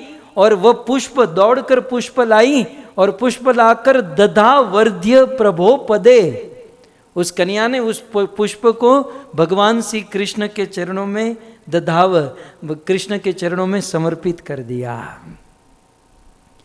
सो कृष्ण के लेफ्ट साइड से वाम पार्श्वत। अब देखिए इसमें बहुत सारी बातें होती हैं। लेफ्ट भाग से प्रकट हुई और कृष्ण के लेफ्ट साइड रहने वाली वाम नायिका, और वाम नायिका के स्वभाव में रूठना, क्रोध करना, मानना, मनाना, ये सारी बातें होती हैं। ये सारी बातें कृष्ण को आनंद देने के लिए होती। तो वाम पार्श्व से और सुंदर फूल लेकर भगवान श्री कृष्ण के चरणों में वह अर्घ्य, वह फूल प्रदान किया। कहते हैं धावयित्वा, दौड़कर कृष्ण की, मतलब धावयित्वा शब्द महत्वपूर्ण है कि राधा रानी भगवान की सेवा करने के लिए मतलब आलस, प्रमाद, निद्रा से नहीं, मतलब स्फूर्ति से, एक्टिव होकर दौड़ते हुए पुष्प लेकर आई और कृष्ण के चरणों में चढ़ाया। तो धा माने धावती माने दौड़ना। तो कृष्ण के प्रति जन्म लेते ही ये आराधना करने के लिए धा माने दौड़ने लगी, इसलिए इनका नाम हुआ राधा। सो राधा में धा शब्द जो है उसमें ये धावित्वा माने दौड़ना, मतलब दौड़कर कृष्ण की सेवा करती हैं, मतलब बड़ी स्फूर्ति से एक्टिव होकर कृष्ण की सेवा करती हैं, इसलिए इन्हें राधा कहते हैं। फिर आगे क्या हुआ? सूत जी कहते हैं, रासे संभूय गोलोके सादधाव हरे पुर तेन राधा समाख्याता, तेन राधा समाख्याता पुरा विदभि द्विजोत्तमा। रासे संभूय गोलोके, कहते हैं उस गोलोक वृंदावन में जो रास मंडल की जो रास भूमि थी, तो रासे संभूय, उस रास मंडल भूमि में, संभूय माने उपस्थित होना, उपस्थित होकर सा ददाव हरे पुर, सा माने उस राधा रानी ने भगवान श्री कृष्ण को समर्पित कर दिया। रासे संभूय गोलोके सा ददाव हरे स्पुर, हरि को, कृष्ण को ददाव, ददाव माने अपने आप को समर्पित कर दिया। राधा रानी ने अपने आप को दे दिया। हम तो अपने आप को देने की बात दूर रही, अपना जो थोड़ा सा चीज है वो भी भगवान को नहीं दे सकते, यद्यपि भगवान का ही है। लेकिन बहुत सुंदर बात, सा माने वो राधा, दधाव अपने आप को हरे पुरह, हरि के पास समर्पित हुई, उपस्थित हुई। और इसलिए अब यहाँ पर और एक कारण कहते हैं, क्योंकि अपने आप को पूर्ण रूप से समर्पित किया, तेन, इसलिए राधा समाख्याता, इनका नाम हुआ राधा। राधा नाम से सम आख्याता माने विख्यात हुई। आगे चलकर यही कन्या राधा के नाम से विख्यात हुई। और बहुत सुंदर बात भक्तों, अब बहुत बड़ी बात सुध गोस्वामी करने जा रहे हैं। प्राणाधिष्ठा त्रिदेवी सा कृष्णस्य परमात्मना आविर्बभूव प्राणेभ्योऽपि गरीयसी, प्राणेभ्योऽपि गरीयसी। प्राणधिष्ठात्री देवी सा कृष्ण परमात्मना। सूत जी कहते हैं कि यद्यपि कृष्ण कौन है, यद्यपि कृष्ण परमात्मा है, ये वो परमात्मा है जो सभी जीवों के हृदय में रहते हैं और सभी जीवों को चलाते हैं। सो कृष्ण सभी जीवों के अंदर में रहने वाले परमात्मा। याद कर लेना चाहिए कि कितना भी अच्छा शरीर हो, लेकिन परमात्मा निकल जाए तो शरीर कुछ काम का नहीं रहता। सो हम सब के शरीर में परमात्मा के रूप में कौन बैठा है? कृष्णस्य, वो कृष्ण बैठे हैं। हम सबके शरीर में परमात्मा के रूप में कृष्ण बैठे हैं और कृष्ण हमारे प्राणों को चला रहे हैं। इसका अर्थ हमारे प्राणों के देवता, हमारे प्राणों के अधिष्ठाता देव कौन है? भगवान कृष्ण है, परमात्मा है। सो परमात्मा जैसे हमारे जीवों के प्राण चलाते हैं, तो आपके मन में प्रश्न होगा, कृष्ण का प्राण कौन चलाता है? हम सबके हृदय में बैठकर कृष्ण परमात्मा के रूप में हमारे प्राणों को चलाते हैं। तो कृष्ण के हृदय में बैठकर कृष्ण का प्राण कौन चलाता है? कृष्ण के प्राणों की अधिष्ठात्री देवी कौन है? तब सूत जी कहते हैं प्राणाधिष्ठात्री देवी। कैसे? सा माने वह राधा कृष्ण के प्राण की अधिष्ठात्री देवी है। भगवान श्री कृष्ण के प्राणों की अधिष्ठात्री देवी, अर्थात भगवान श्री कृष्ण के प्राणों को चलाने वाली कौन? श्रीमती राधा रानी है। और बहुत सुंदर कारण कहते हैं आविर्बभूव प्राणेभ्य। यद्यपि राधा रानी का प्राकट्य कृष्ण के हृदय से हुआ है, लेकिन कृष्ण के हृदय से राधा का प्राकट्य हुआ, फिर राधा ने ऐसी सेवा, ऐसा प्रेम और कृष्ण को ऐसा आनंद दिया, कहते हैं चौथी लाइन में प्राणेभ्यो अपि गरीयसी, कि वह राधा कृष्ण के प्राणों से भी अधिक, प्राणों से भी उत्तम हो गई। सो भगवान श्री कृष्ण ने राधा को प्रकट किया, लेकिन राधा कृष्ण के प्राणों से उत्तम, कृष्ण के प्राणों को चलाने वाली हो गई। तो इस प्रकार से श्रीमती राधा रानी ने फूल अर्पण किया, कृष्ण के समुपित आकर दोनों हाथ जोड़कर कृष्ण को समर्पित हुई। और फिर क्या हुआ? शौनक आदि ऋषि मुनियों को सूत जी आगे कहते हैं कि फिर क्या हुआ? तो कहते हैं साच संभाष्य गोविंदम रत्न सिंहासने वरे उवास सस्मिता भरतु पश्यन्ति मुख पंकजम। सूत जी कहते हैं कि साच, उस राधा ने संभाष्य, भगवान श्री कृष्ण के साथ संभाष्य, सम्यक रूपेण भाषण, राधा रानी ने कृष्ण के साथ संवाद किया, कुछ बातचीत की। तो साच, उस राधा रानी ने कृष्ण के साथ बातचीत की। गोविंदम रत्न सिंहासने वरे, और उस समय गोविंद भगवान श्री कृष्ण रत्नों के सिंहासन के ऊपर उपस्थित थे, बैठे थे। और उवास सस्मिता भरतु, और राधा रानी बिल्कुल कृष्ण के निकट स्थित होकर सस्मिता, कृष्ण के सामने स्मित माने मुस्कुराने लगी। देखिए मुस्कुराहट भी बहुत प्रकार की होती है। असुर लोग भी मुस्कुराते हैं, राक्षस मुस्कुराते हैं, बंदा भी मुस्कुराता है और कोई स्त्री लड़की भी मुस्कुराती है, मुस्कुराने में अंतर होता है। तो सस्मिता माने स्मित माने स्माइल, हंस भी लेना और दांत भी न दिखाना, ये कला है। तो उवास माने निकट स्थित हुई और मुस्कुराते हुए भर्तु स्वामी को, अपने कृष्ण को, पश्यंती मुख पंकजम, भगवान श्री कृष्ण के मुख को, मुख कमल को, सुंदर से चेहरे को कृष्ण को देखने लगी। और फिर भगवान श्री कृष्ण ने निवेदन किया अपने बाजू में बैठने के लिए।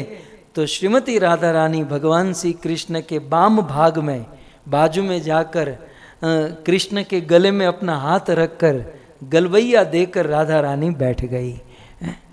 ये देखिए, ये प्रथम, अब ये मतलब डेट नहीं है इसमें, लेकिन राधा रानी का गौलोक में प्राकट्य इस प्रकार से हुआ। प्रकट होकर कृष्ण के उस रत्न सिंहासन में गलवैया देकर, गले में हाथ देकर श्रीमती राधा रानी बैठ गई। अब राधा रानी प्रकट हुई, लेकिन भगवान श्री कृष्ण की इच्छा हुई कि और अधिक विस्तार होना चाहिए।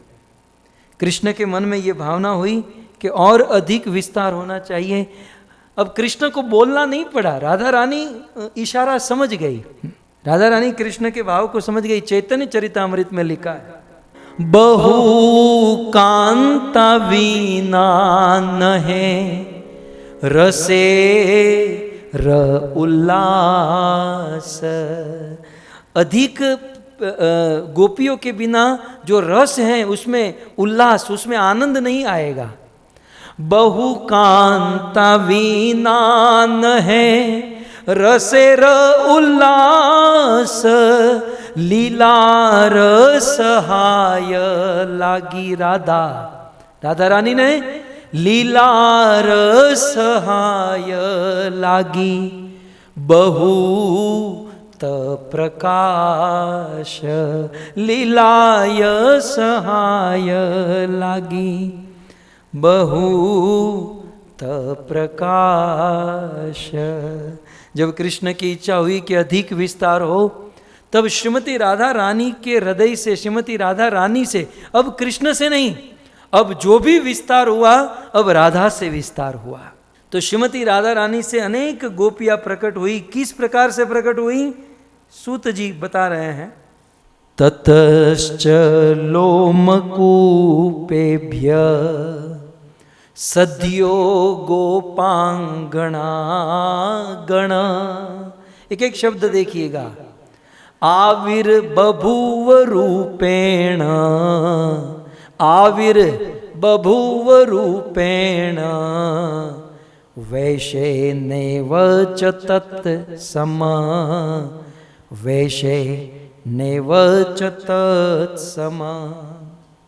ततश्च, ततश्च माने कृष्ण को समर्पित होकर, कृष्ण के चरणों में फूल रखकर, कृष्ण के बाजू में बैठकर गलवैया देकर, ततश्च उसके बाद कृष्ण के भाव को राधा रानी ने समझ लिया कि बहु कांता विना रसेर न उल्लास, रस में उल्लास नहीं होगा। इसलिए राधा रानी ने सोच लिया कि अनेक सखियों को, गोपियों को प्रकट करना है। तो सबसे पहले लोमकूपेभ्य, राधा रानी ने अपने रोमकूप से, राधा रानी के रोमकूप से सद्यो गोपांगना गण, तुरंत ही राधा रानी की सखिया प्रकट हुई। आविर्बभूव रूपेण, वे आविर्भूत हुई। वैश्यनेव च तत्सम, वैश्य माने उम्र, राधा रानी के उम्र वाली, मतलब 2-5 दिन आगे पीछे, 10-12 दिन आगे पीछे, राधा रानी की समान उम्र वाली वैश्यनेव और तत्सम रूपेण, और लगभग राधा रानी जैसे रूप वाली गोपियों को राधा रानी ने प्रकट किया। कैसे प्रकट किया, क्या प्रकट किया, तो बहुत सुंदर कहते हैं। सबसे पहले श्रीमती राधा रानी ने अपने शरीर से ललिता जी को प्रकट किया, जिनका गोरोचना जैसा रंग और मोर पंख की कांति वाली सुंदर साड़ी जिसने पहनी थी, और वे ललिता सखी हाथ में तांबुल लेकर, अब राधा रानी ने अपने शरीर से प्रकट किया और ये हाथ में तांबुल पान लेकर कृष्ण के पास आकर खड़ी रह गई। तब तुरंत ही राधा रानी ने अपने रोम से दूसरी सखी को प्रकट किया जिसका नाम था विशाखा, जिसका केसर जैसा रंग और तारावली बिंदीदार बिंदी वाली सूरत की साड़ी और सुंदर वस्त्र अलंकार आभूषण अपने हाथ में लेकर कृष्ण के बाजू में, ललिता के बाजू में आकर खड़ी रह गई। अब देखो ये गोलोक कैसे भर रहा है, राधा। अब कृष्ण तो केवल देख ही रहे हैं, ये जो कुछ भी कर रही है राधा रानी कर रही है। तो राधा रानी ने विशाखा को प्रकट किया और तब राधा रानी ने संकल्प किया, तुरंत ही तीसरी सखी प्रकट हुई जिसका नाम था चित्रा, जिसका रंग लाल रंग का और क्रिस्टल रंग की सुंदर साड़ी और हाथ में माला लेकर, सुंदर वैजंती माला लेकर चित्रा सखी वहाँ बाजू में आकर खड़ी रह गई। तुरंत श्रीमती राधा रानी ने संकल्प किया तो चौथी सखी इंदुलेखा ये क्रम से मैं बता रहा हूँ, ये क्रम में कोई चूक नहीं है, ये 1 बाय 1 कैसे सखी आई। चौथी सखी राधा रानी ने प्रकट किया इंदुलेखा को। ये इंदुलेखा अनार के रंग की साड़ी पहनकर प्रकट हुई और प्रिया प्रियतम को अमृतमयी भोग बनाकर सुंदर भोग परोसने की सेवा करने के लिए वहाँ बाजू में आकर खड़ी रह गई। राधा और कृष्ण बैठे हैं, एक और 4 सखी खड़ी रह गई, एक और अन्य 4 सखी। 5वीं सखी प्रकट हुई रंग देवी। रंग देवी का कमल के रेशे के समान जिनका रंग और गुलाबी वस्त्र की साड़ी और सुंदर राधा और कृष्ण के चेहरे पर सुंदर ललाट पर जो बिंदी होती है और केसर चंदन की जो पत्रावली होती है वो पत्र का निर्माण करने लगी और उनके चरणों में महावर का निर्माण करने के लिए वहाँ एक बाजू में आकर खड़ी रह गई। फिर 5 सखी, 6ठी सखी तुंग विद्या। राधा रानी ने अपने रोमकूप से तुंग विद्या को प्रकट किया जिसका रंग लाल वर्ण का, वस्त्र सफ़ेद और ये तुंग विद्या गाने में एक्सपर्ट, सुंदर गीत। अब गोलोक में बिल्कुल शांति थी, तुंग विद्या प्रकट हुई और सुंदर गीत गाने लगी और प्रिया प्रियतम को आनंद कराने लगी। फिर राधा रानी से 7वीं सखी चंपक लता प्रकट हुई जिसके पीले चंपक जो फूल होता है ना, चंपकली, तो उस चंपक फूल के समान पीला वर्ण शरीर का और नीले वर्ण की साड़ी, और वे वहाँ राधा कृष्ण के पास आकर चामर ढुलाने लगी, सुंदर मंद मंद चामर को ढुलाने लगी। और 8वीं सखी सुदेवी प्रकट हुई और सुदेवी जिसका रंग राधा रानी जैसा ही तप्त कांचन गौरांगे, पीला रंग और मूंगा कोरल रंग की साड़ी पहनकर आई और ऋतु के अनुसार ठंड और गर्म पानी, ठंड और गर्म शरबत आदि राधा कृष्ण को पिलाने की सेवा करने लगी। राधा और कृष्ण बैठे हैं, एक और 4 सखी, एक और 4 सखी, 8 सखी प्रकट हो गई और भक्तों ने बहुत सुंदर गाया, जय राधा माधव जय गोपी जनवल्लभ जय गोपी जनवल्लभ जय गिरिवरधारी जय राधा माधव जय कुंज बिहारी यशोदानंदन ब्रज जनरंजन यशोदानंदन ब्रज जनरंजन यमुना तीर वनचारी जय कुंज बिहारी। ठीक, सो राधा माधव के साथ 8 सखियाँ प्रकट हुई और सुंदर राधा माधव की सेवा करने लगी।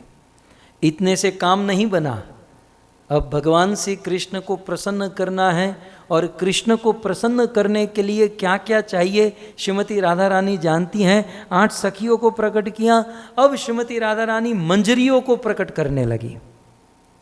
तो सर्वप्रथम राधा रानी ने रूप मंजरी को प्रकट किया। ये रूप मंजरी, मंजरी भी एक सखी है, एक कन्या है। रूप मंजरी प्रकट हुई और वे भगवान श्री कृष्ण के चरणों की सेवा करने लगी, चरण दबाने लगी। भक्तों, यही रूप मंजरी गौर लीला में इस कलयुग में रूप गोस्वामी के रूप में प्रकट हुए। राधा रानी ने लवंग मंजरी को प्रकट किया। वह लवंग मंजरी उस नित्य धाम में लौंग और सुवासित इलायची भगवान श्री कृष्ण को परोसने लगी, और वही लवंग मंजरी इस धरा धाम पर कलयुग में सनातन गोस्वामी के रूप में प्रकट हुए। राधा रानी ने तुलसी मंजरी को प्रकट किया, जो रघुनाथ दास गोस्वामी के रूप में प्रकट हुए। मंजू लाली मंजरी को प्रकट किया, जो लोकनाथ गोस्वामी के रूप में प्रकट हुए। गुण मंजरी, जो नित्य निरंतर प्रिया प्रियतम के गुणों को गाने का काम करने लगे, ये गुण मंजरी गोपाल भट्ट गोस्वामी के रूप में प्रकट हुए। विलास मंजरी जीव गोस्वामी के रूप में, रस मंजरी रघुनाथ भट्ट के रूप में। भक्तों, नित्य ध्यान नित्य जगत की ये जो मंजरियां बिल्कुल कृष्ण के निकट की, ये जो गोपियां है, सखियां है, कृष्ण को जब इच्छा हुई कि इस धरती पर मेरे प्रेम का प्रचार होना चाहिए, मेरी लीला का प्रचार होना चाहिए, तब भगवान श्री कृष्ण ने अपने बिल्कुल निकट की इन मंजरियों को इस धरती पर भेजा। और यदि हम इन मंजरियों का आश्रय लेंगे रूप सनातन, तो निश्चित भगवत लीला, भगवत सेवा और भगवान का वह निकटतम धाम प्राप्त कर पाएंगे। सो इस प्रकार से असंख्य मंजरियां प्रकट हुई। अब क्या हुआ? अब यहाँ पर श्लोक में लिखा है, ततश्च लोमकूपेभ्य सद्यो गोपांगनागण आविर्बभूव रूपेण वैष्णव च तत्सम। अब क्या हुआ कि एक एक सखी से अन्य 8 सखी प्रकट हुई। एक एक सखी से 8 सखियां प्रकट हुई। फिर वो जो 8 सखियां प्रकट हुई, 8 सखियां, उन एक एक सखी से 8 सखियां प्रकट हुई। वो जो हुई उन सखियों से 8 जैसे कमल का फूल होता है, उनमें से नई नई पंखड़ियां निकलती जाती हैं, ऐसे 8 करते करते करते करते करते करते पूरा रास मंडल भर गया। तो आपका प्रश्न होगा ना, धेनुमती के तट पर शौनक आदि ऋषि मुनियों ने प्रश्न पूछा कि उस 8 का सिलसिला जब चलता रहा तो कितनी गोपियां प्रकट हुई? तब सुत गोस्वामी कहते हैं अगले श्लोक में, लक्ष्य कोटि परिमित शश्वत सुस्थिर यौवन संख्या विदभश्च संख्यातो गोलोके गोपिका गण गौलोके गोपिका गण। इस प्रकार से करते करते करते कितनी गोपियां हुई? सूत जी कहते हैं लक्ष्य कोटि परिमित। लक्ष्य कोटि, लक्ष्य माने लाख, कोटि माने करोड़।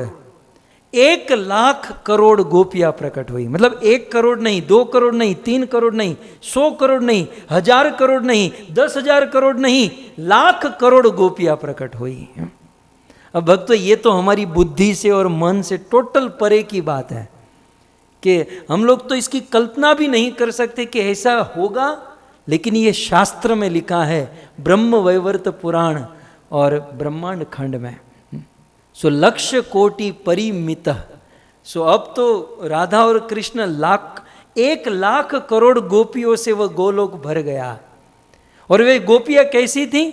शाश्वत सुस्थिर यौवन, शाश्वत काल के लिए, मतलब शाश्वत माने शाश्वत काल के लिए यौवन जिसका सुस्थिर रहे, मतलब बूढ़े होने वाली गोपियां नहीं थी, शाश्वत काल के लिए जिसका यौवन स्थिर रहे।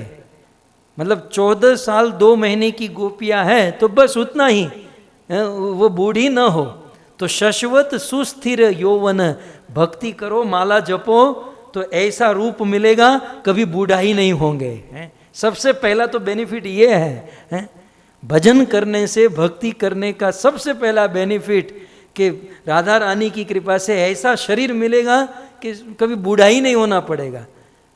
यहाँ तो बूढ़े होते हैं, मरते हैं, न जाने क्या क्या कराना होता है, लेकिन शाश्वत सुस्थिर, स्थिर ही नहीं सुस्थिर माने सुष्ठु रूपेण स्थिर यौवन। और शौनक जी इसमें थोड़ी भी अश्रद्धा मत करना, संशय मत करना। तीसरी लाइन में लिखा संख्या विदभस्य संख्या। तो ये संख्या जो मैंने बताई है ये कोई राउंड फिगर नहीं बताया। આપણે ત્યાં ગુજરાતીમાં છે 19-20, हमारे वहाँ शब्द है 19-20 चलता है, 19-20, 19-20 भी नहीं है, 20-20 ही है यहाँ पर। इसलिए कहते हैं संख्या विदभस्य संख्या। तो गिनने वालों ने, संख्या का जिसको ज्ञान है, ऐसे गिनने वाले विदभस विद्वानों ने इस प्रकार से गिन कर बताया है कि 1 लाख करोड़ गोपियां वहां पर प्रकट हुई और गोलोक के गोपिका गण, गोलोक में इस प्रकार से गोपियां प्रकट हुई। और भक्तों आगे क्या हुआ, अगले श्लोक में कहते हैं कृष्णस्य लोमकूपेभ्य सद्यो गोप गणो मुने आविर्बभूव रूपेण वैश्यनेव च तत्समः। जब इस प्रकार से गोपियां प्रकट हो गई तो कृष्ण ने अपने लोमकूप से, अब गोपियों का तो हम बाद में सुनेंगे, लेकिन फिर कृष्ण ने अपने रोमकूप से गोप गण को प्रकट किया और आविर्बभूव रूपेण जवान गोपों को प्रकट किया जो लगभग भगवान श्री कृष्ण के जैसे ही दिखाई देते थे। 30 कोटि परिमित, ये कितने गोप थे, कृष्ण ने कितने गोप को प्रकट किया, 30 कोटि माने 30 करोड़ गोपों को प्रकट किया। कमनीय मनोहर, सुंदर रूप वाले सुंदर गोप प्रकट हुए।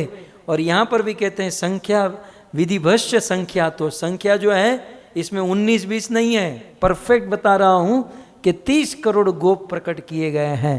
और वल्लवा नांगण श्रुतो हो, तो ऐसे वल्लभ कृष्ण को प्रेम करने वाले 30 करोड़ गोप प्रकट हुए।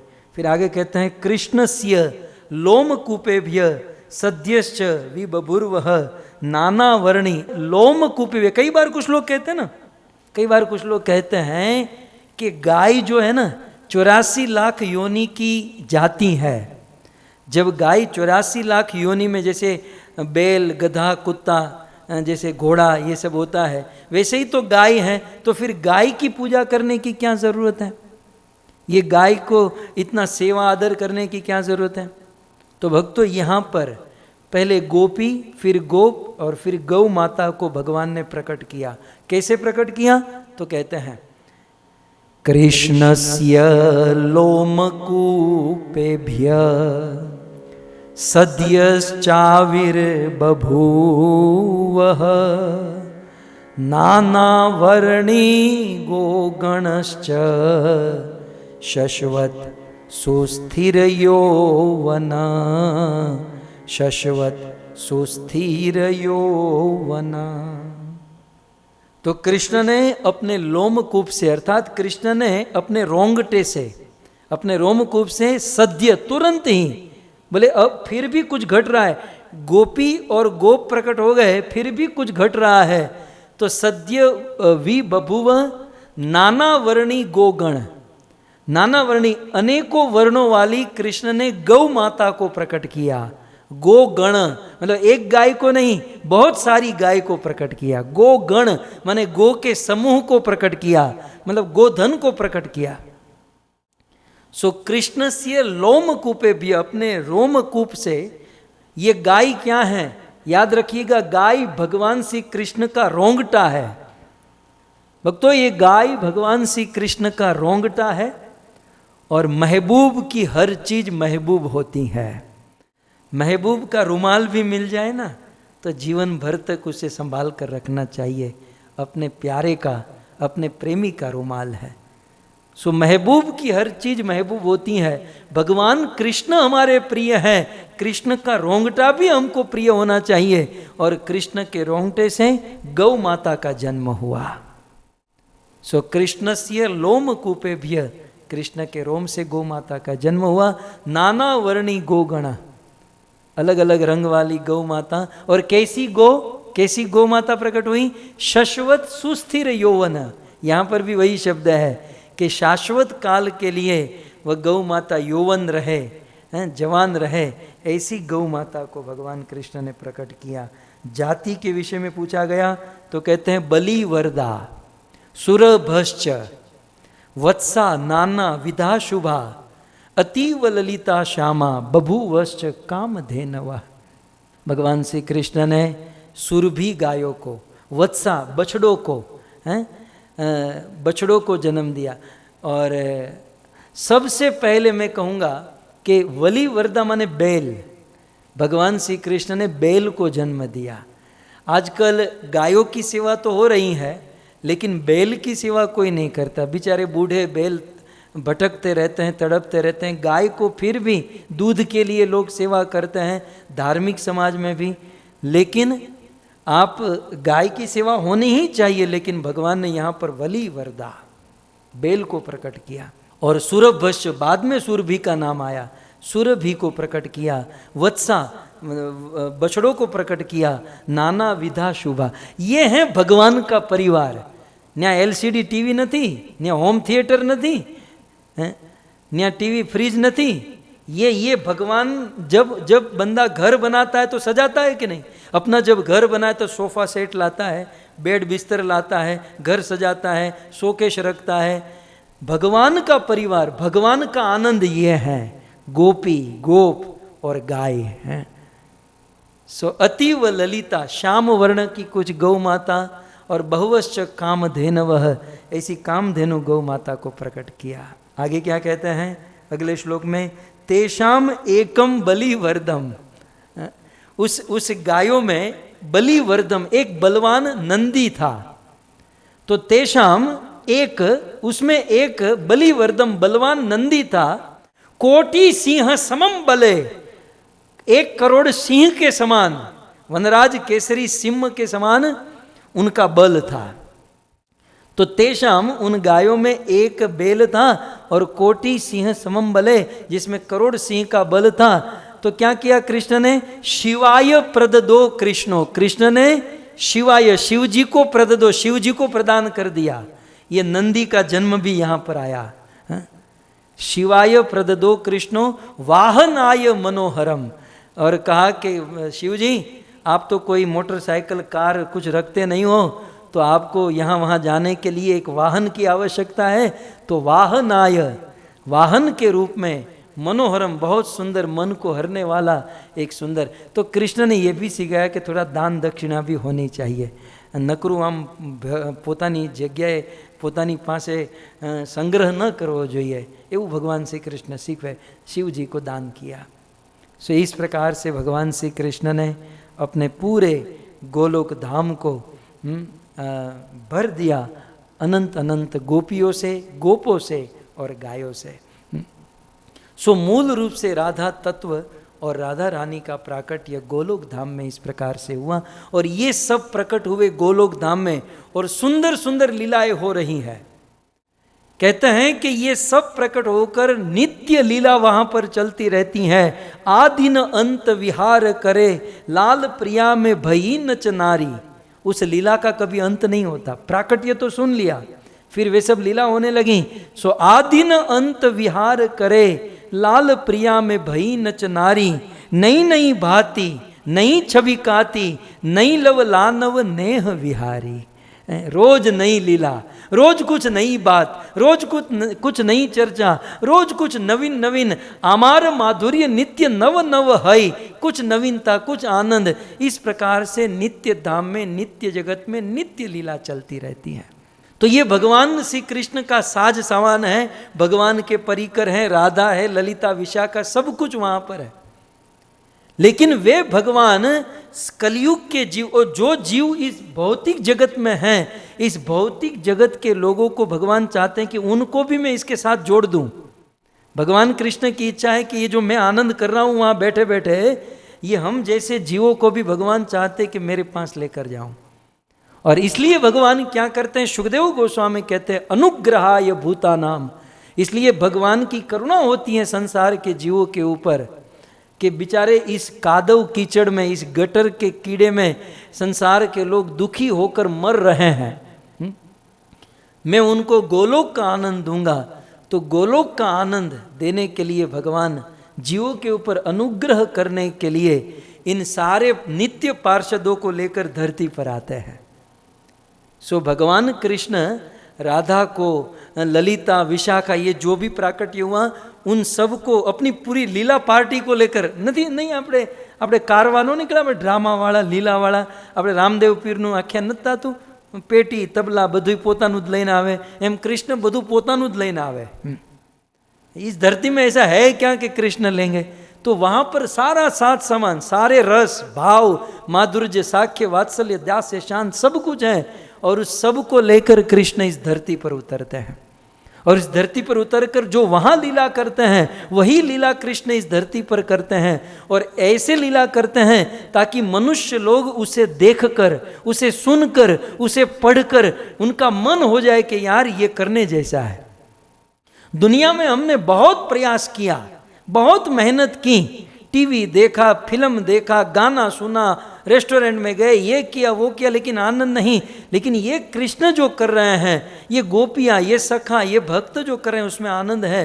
इस प्रकार से कृष्ण लीला करते हैं और संसार के लोगों को आकर्षित करते हैं, और फिर संसार के लोग इन लीला को सुनकर, पढ़कर, भक्ति करके उस लीला में प्रवेश करते हैं।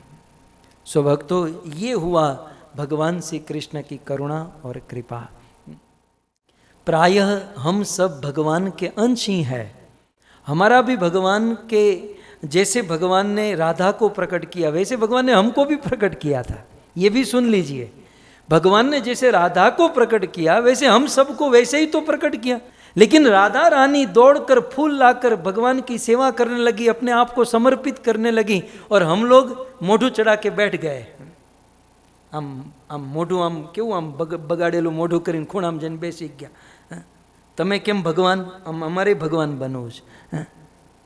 तो देखो, जब हम भगवान के सामने ऐसी इस प्रकार से भगवान बनना इच्छा करने लगे, भगवान ने समझाया, बहुत समझाया कि आप भगवान नहीं बन सकते, आप दास हो, दास बनकर ही आनंद मिलेगा। नहीं, हमें भी भगवान बनना है।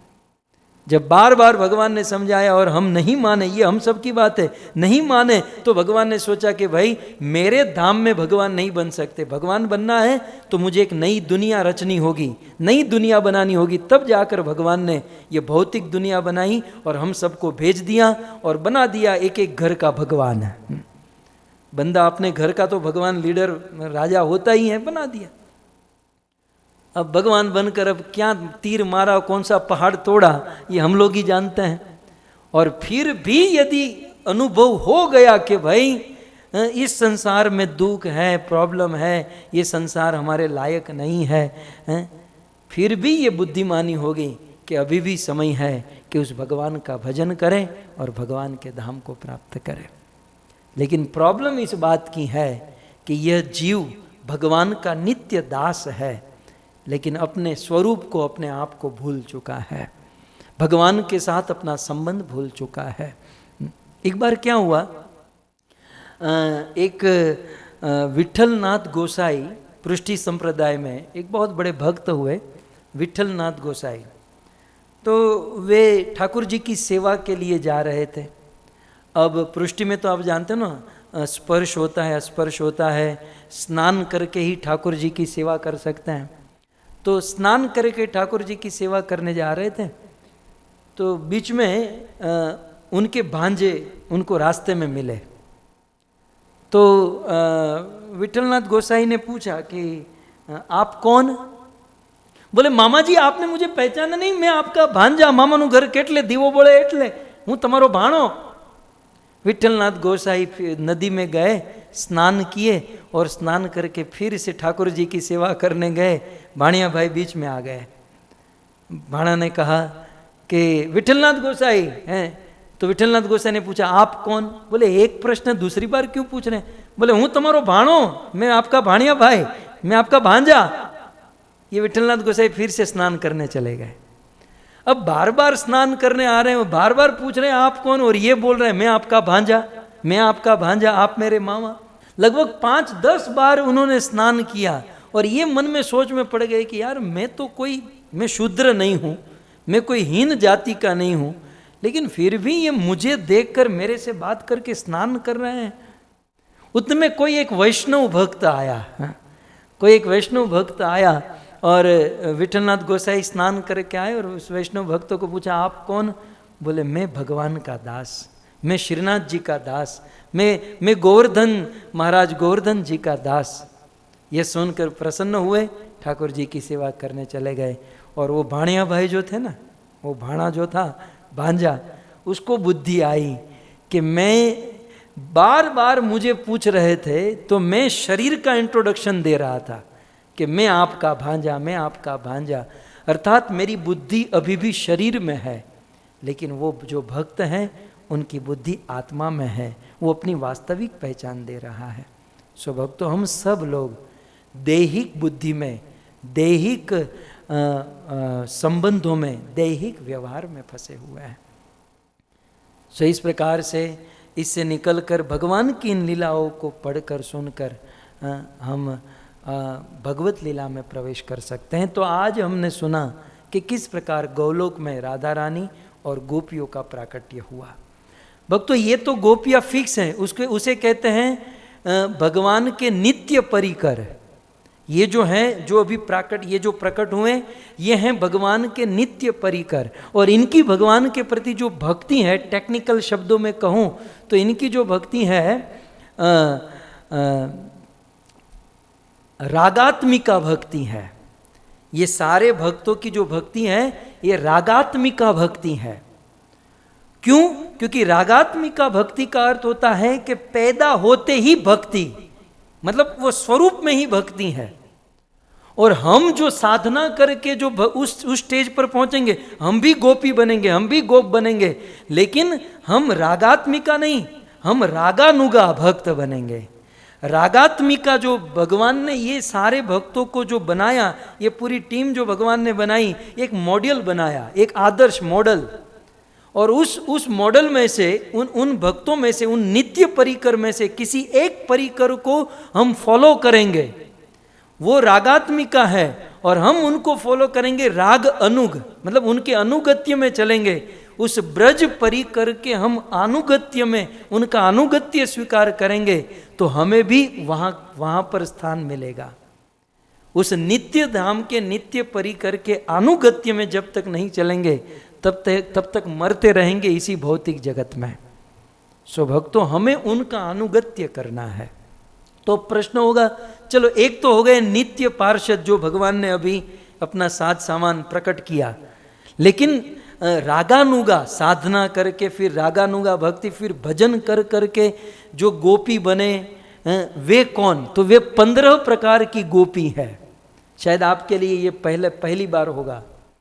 ये तो गोपियाँ हो गई राधा रानी, फिर राधा रानी की अष्ट सखी, और फिर सखियों से मंजरी, मंजरी से किंकरी, ये तो हो गया। अन्य 15 प्रकार की गोपी, और ये गोपी कौन है? ये हैं साधना और भक्ति करके रागानुग मार्ग को अपना कर जो गोपियाँ जो कृष्ण की लीला में प्रवेश की, ये हैं, ये 15 प्रकार की गोपियाँ हैं। तो ये 15 प्रकार की गोपियों की कथा हम कल सुनेंगे। मैं आपको एक एग्जाम्पल दे दूं, जैसे राम अवतार में कई सारी ऐसी स्त्रियाँ थी जनकपुर में जो राम को अपना पति बनाना चाहती थी। रावण की बहन शूर्पणखा राम को अपना पति बनाना चाहती थी, लेकिन भगवान राम मर्यादा में थे, मर्यादा पुरुषोत्तम। तो भगवान राम ने क्या कहा? अभी नहीं, आप साधना करो, भक्ति करो, हाँ?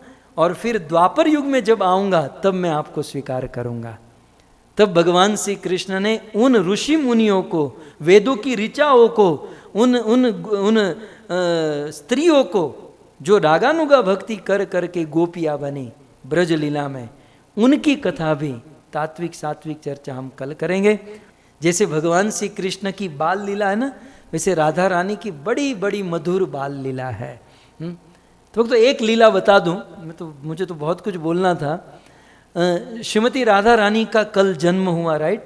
कल श्रीमती राधा रानी का जन्म हुआ, और जन्म होते ही बरसाने बजी बधाई, कीरत ने लाली जाई, कीरत ने लाली जाई, बरसाने बजी बधाई। तो बरसाने में बजी बधाई, कीरत ने लाली जाई। बहुत सुंदर बधाई, सुंदर उपहार भेंट, और बरसाने में बहुत सुंदर उत्सव मचा। राधा रानी का जन्म, राधा रानी का जो गांव है उसे बरसाना कहते हैं। बरसाना माने जहां बरसता रहे, क्या?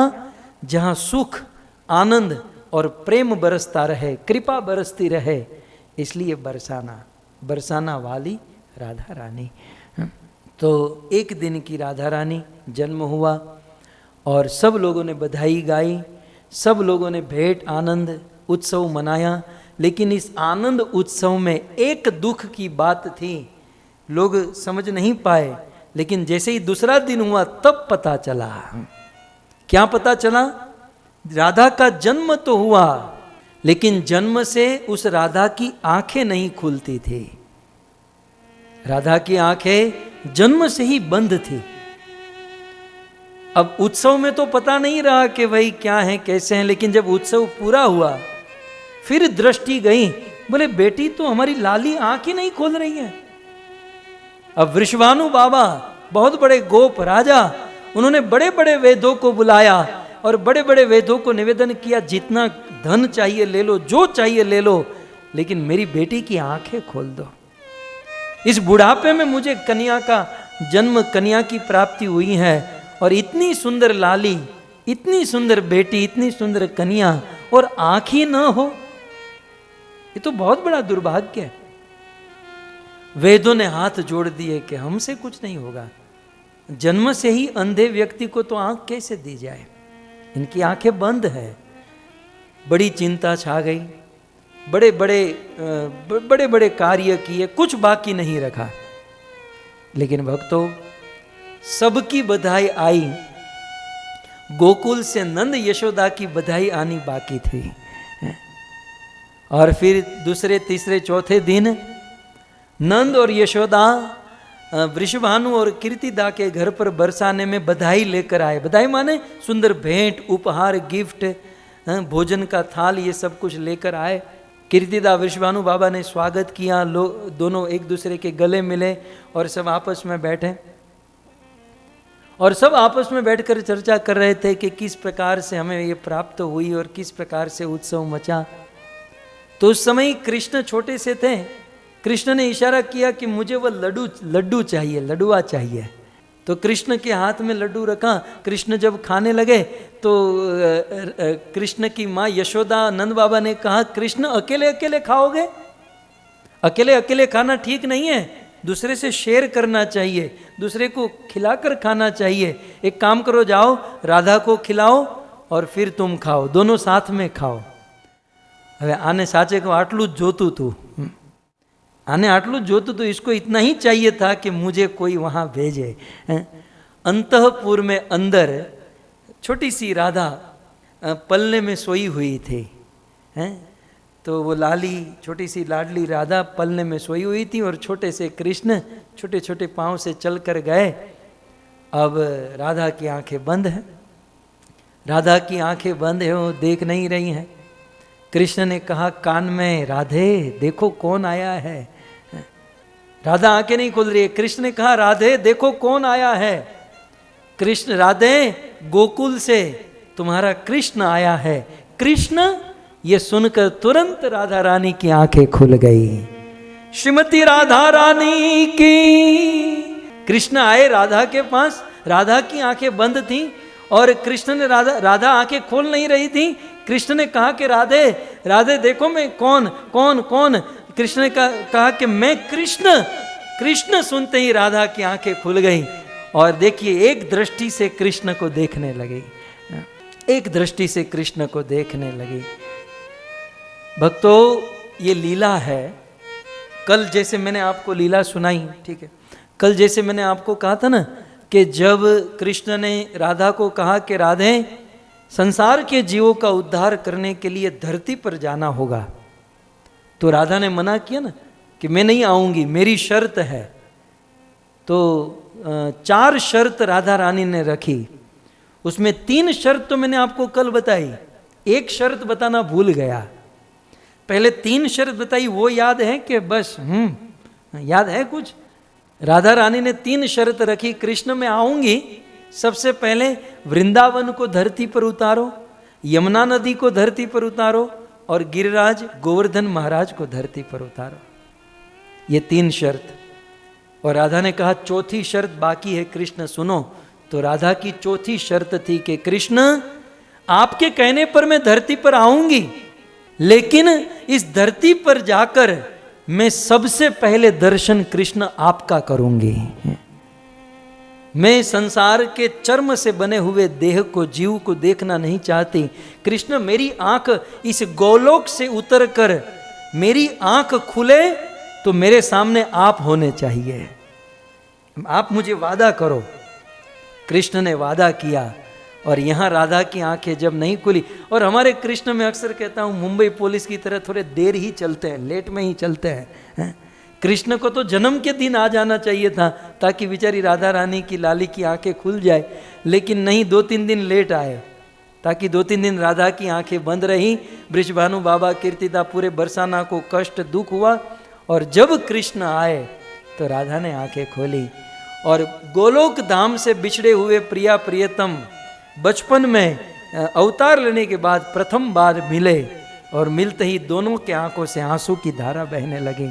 दोनों एक दूसरे को देख रहे हैं और एक दूसरे से प्रेम बांट रहे हैं।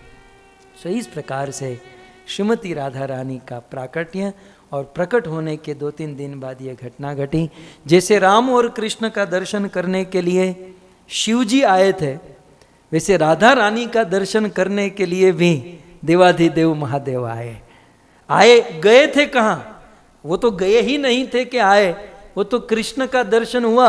दर्शन करने के बाद कदम खंडी वहां पर ही डेरा डाल कर बैठे थे, बोले कृष्ण आए हैं तो राधा को आना ही है। अब कैलाश जाऊंगा, वापस आऊंगा, ये जाना आना, ये $1500 खर्च कर कहाँ फ्लाइट लेकर जाऊंगा आऊंगा, इसलिए भोलेनाथ वहीं पर बैठे रहे कि भाई राधा रानी आने ही वाली हैं। तो शिव जी वहीं पर बैठे, और राधा रानी का दर्शन करने के लिए शिव जी आते हैं। और फिर क्या होता है, ये जो लीलाएं हैं हम कल आने वाले दिनों में सुनेंगे। आप सभी भक्तों ने बड़े भाव से, प्रेम से इस कथा का आस्वादन किया।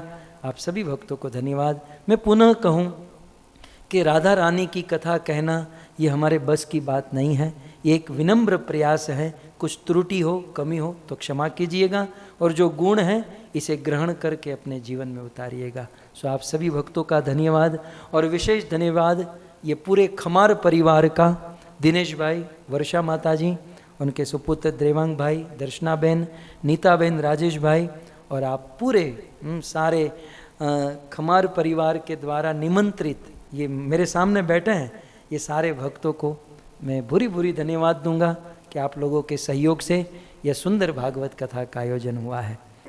ग्रंथराज श्रीमद् भागवतम महापुराण की, श्री कृष्णचंद्र भगवान की, राधा रानी की, शिल प्रभुपाद की, निताई गौर प्रेमानंदे।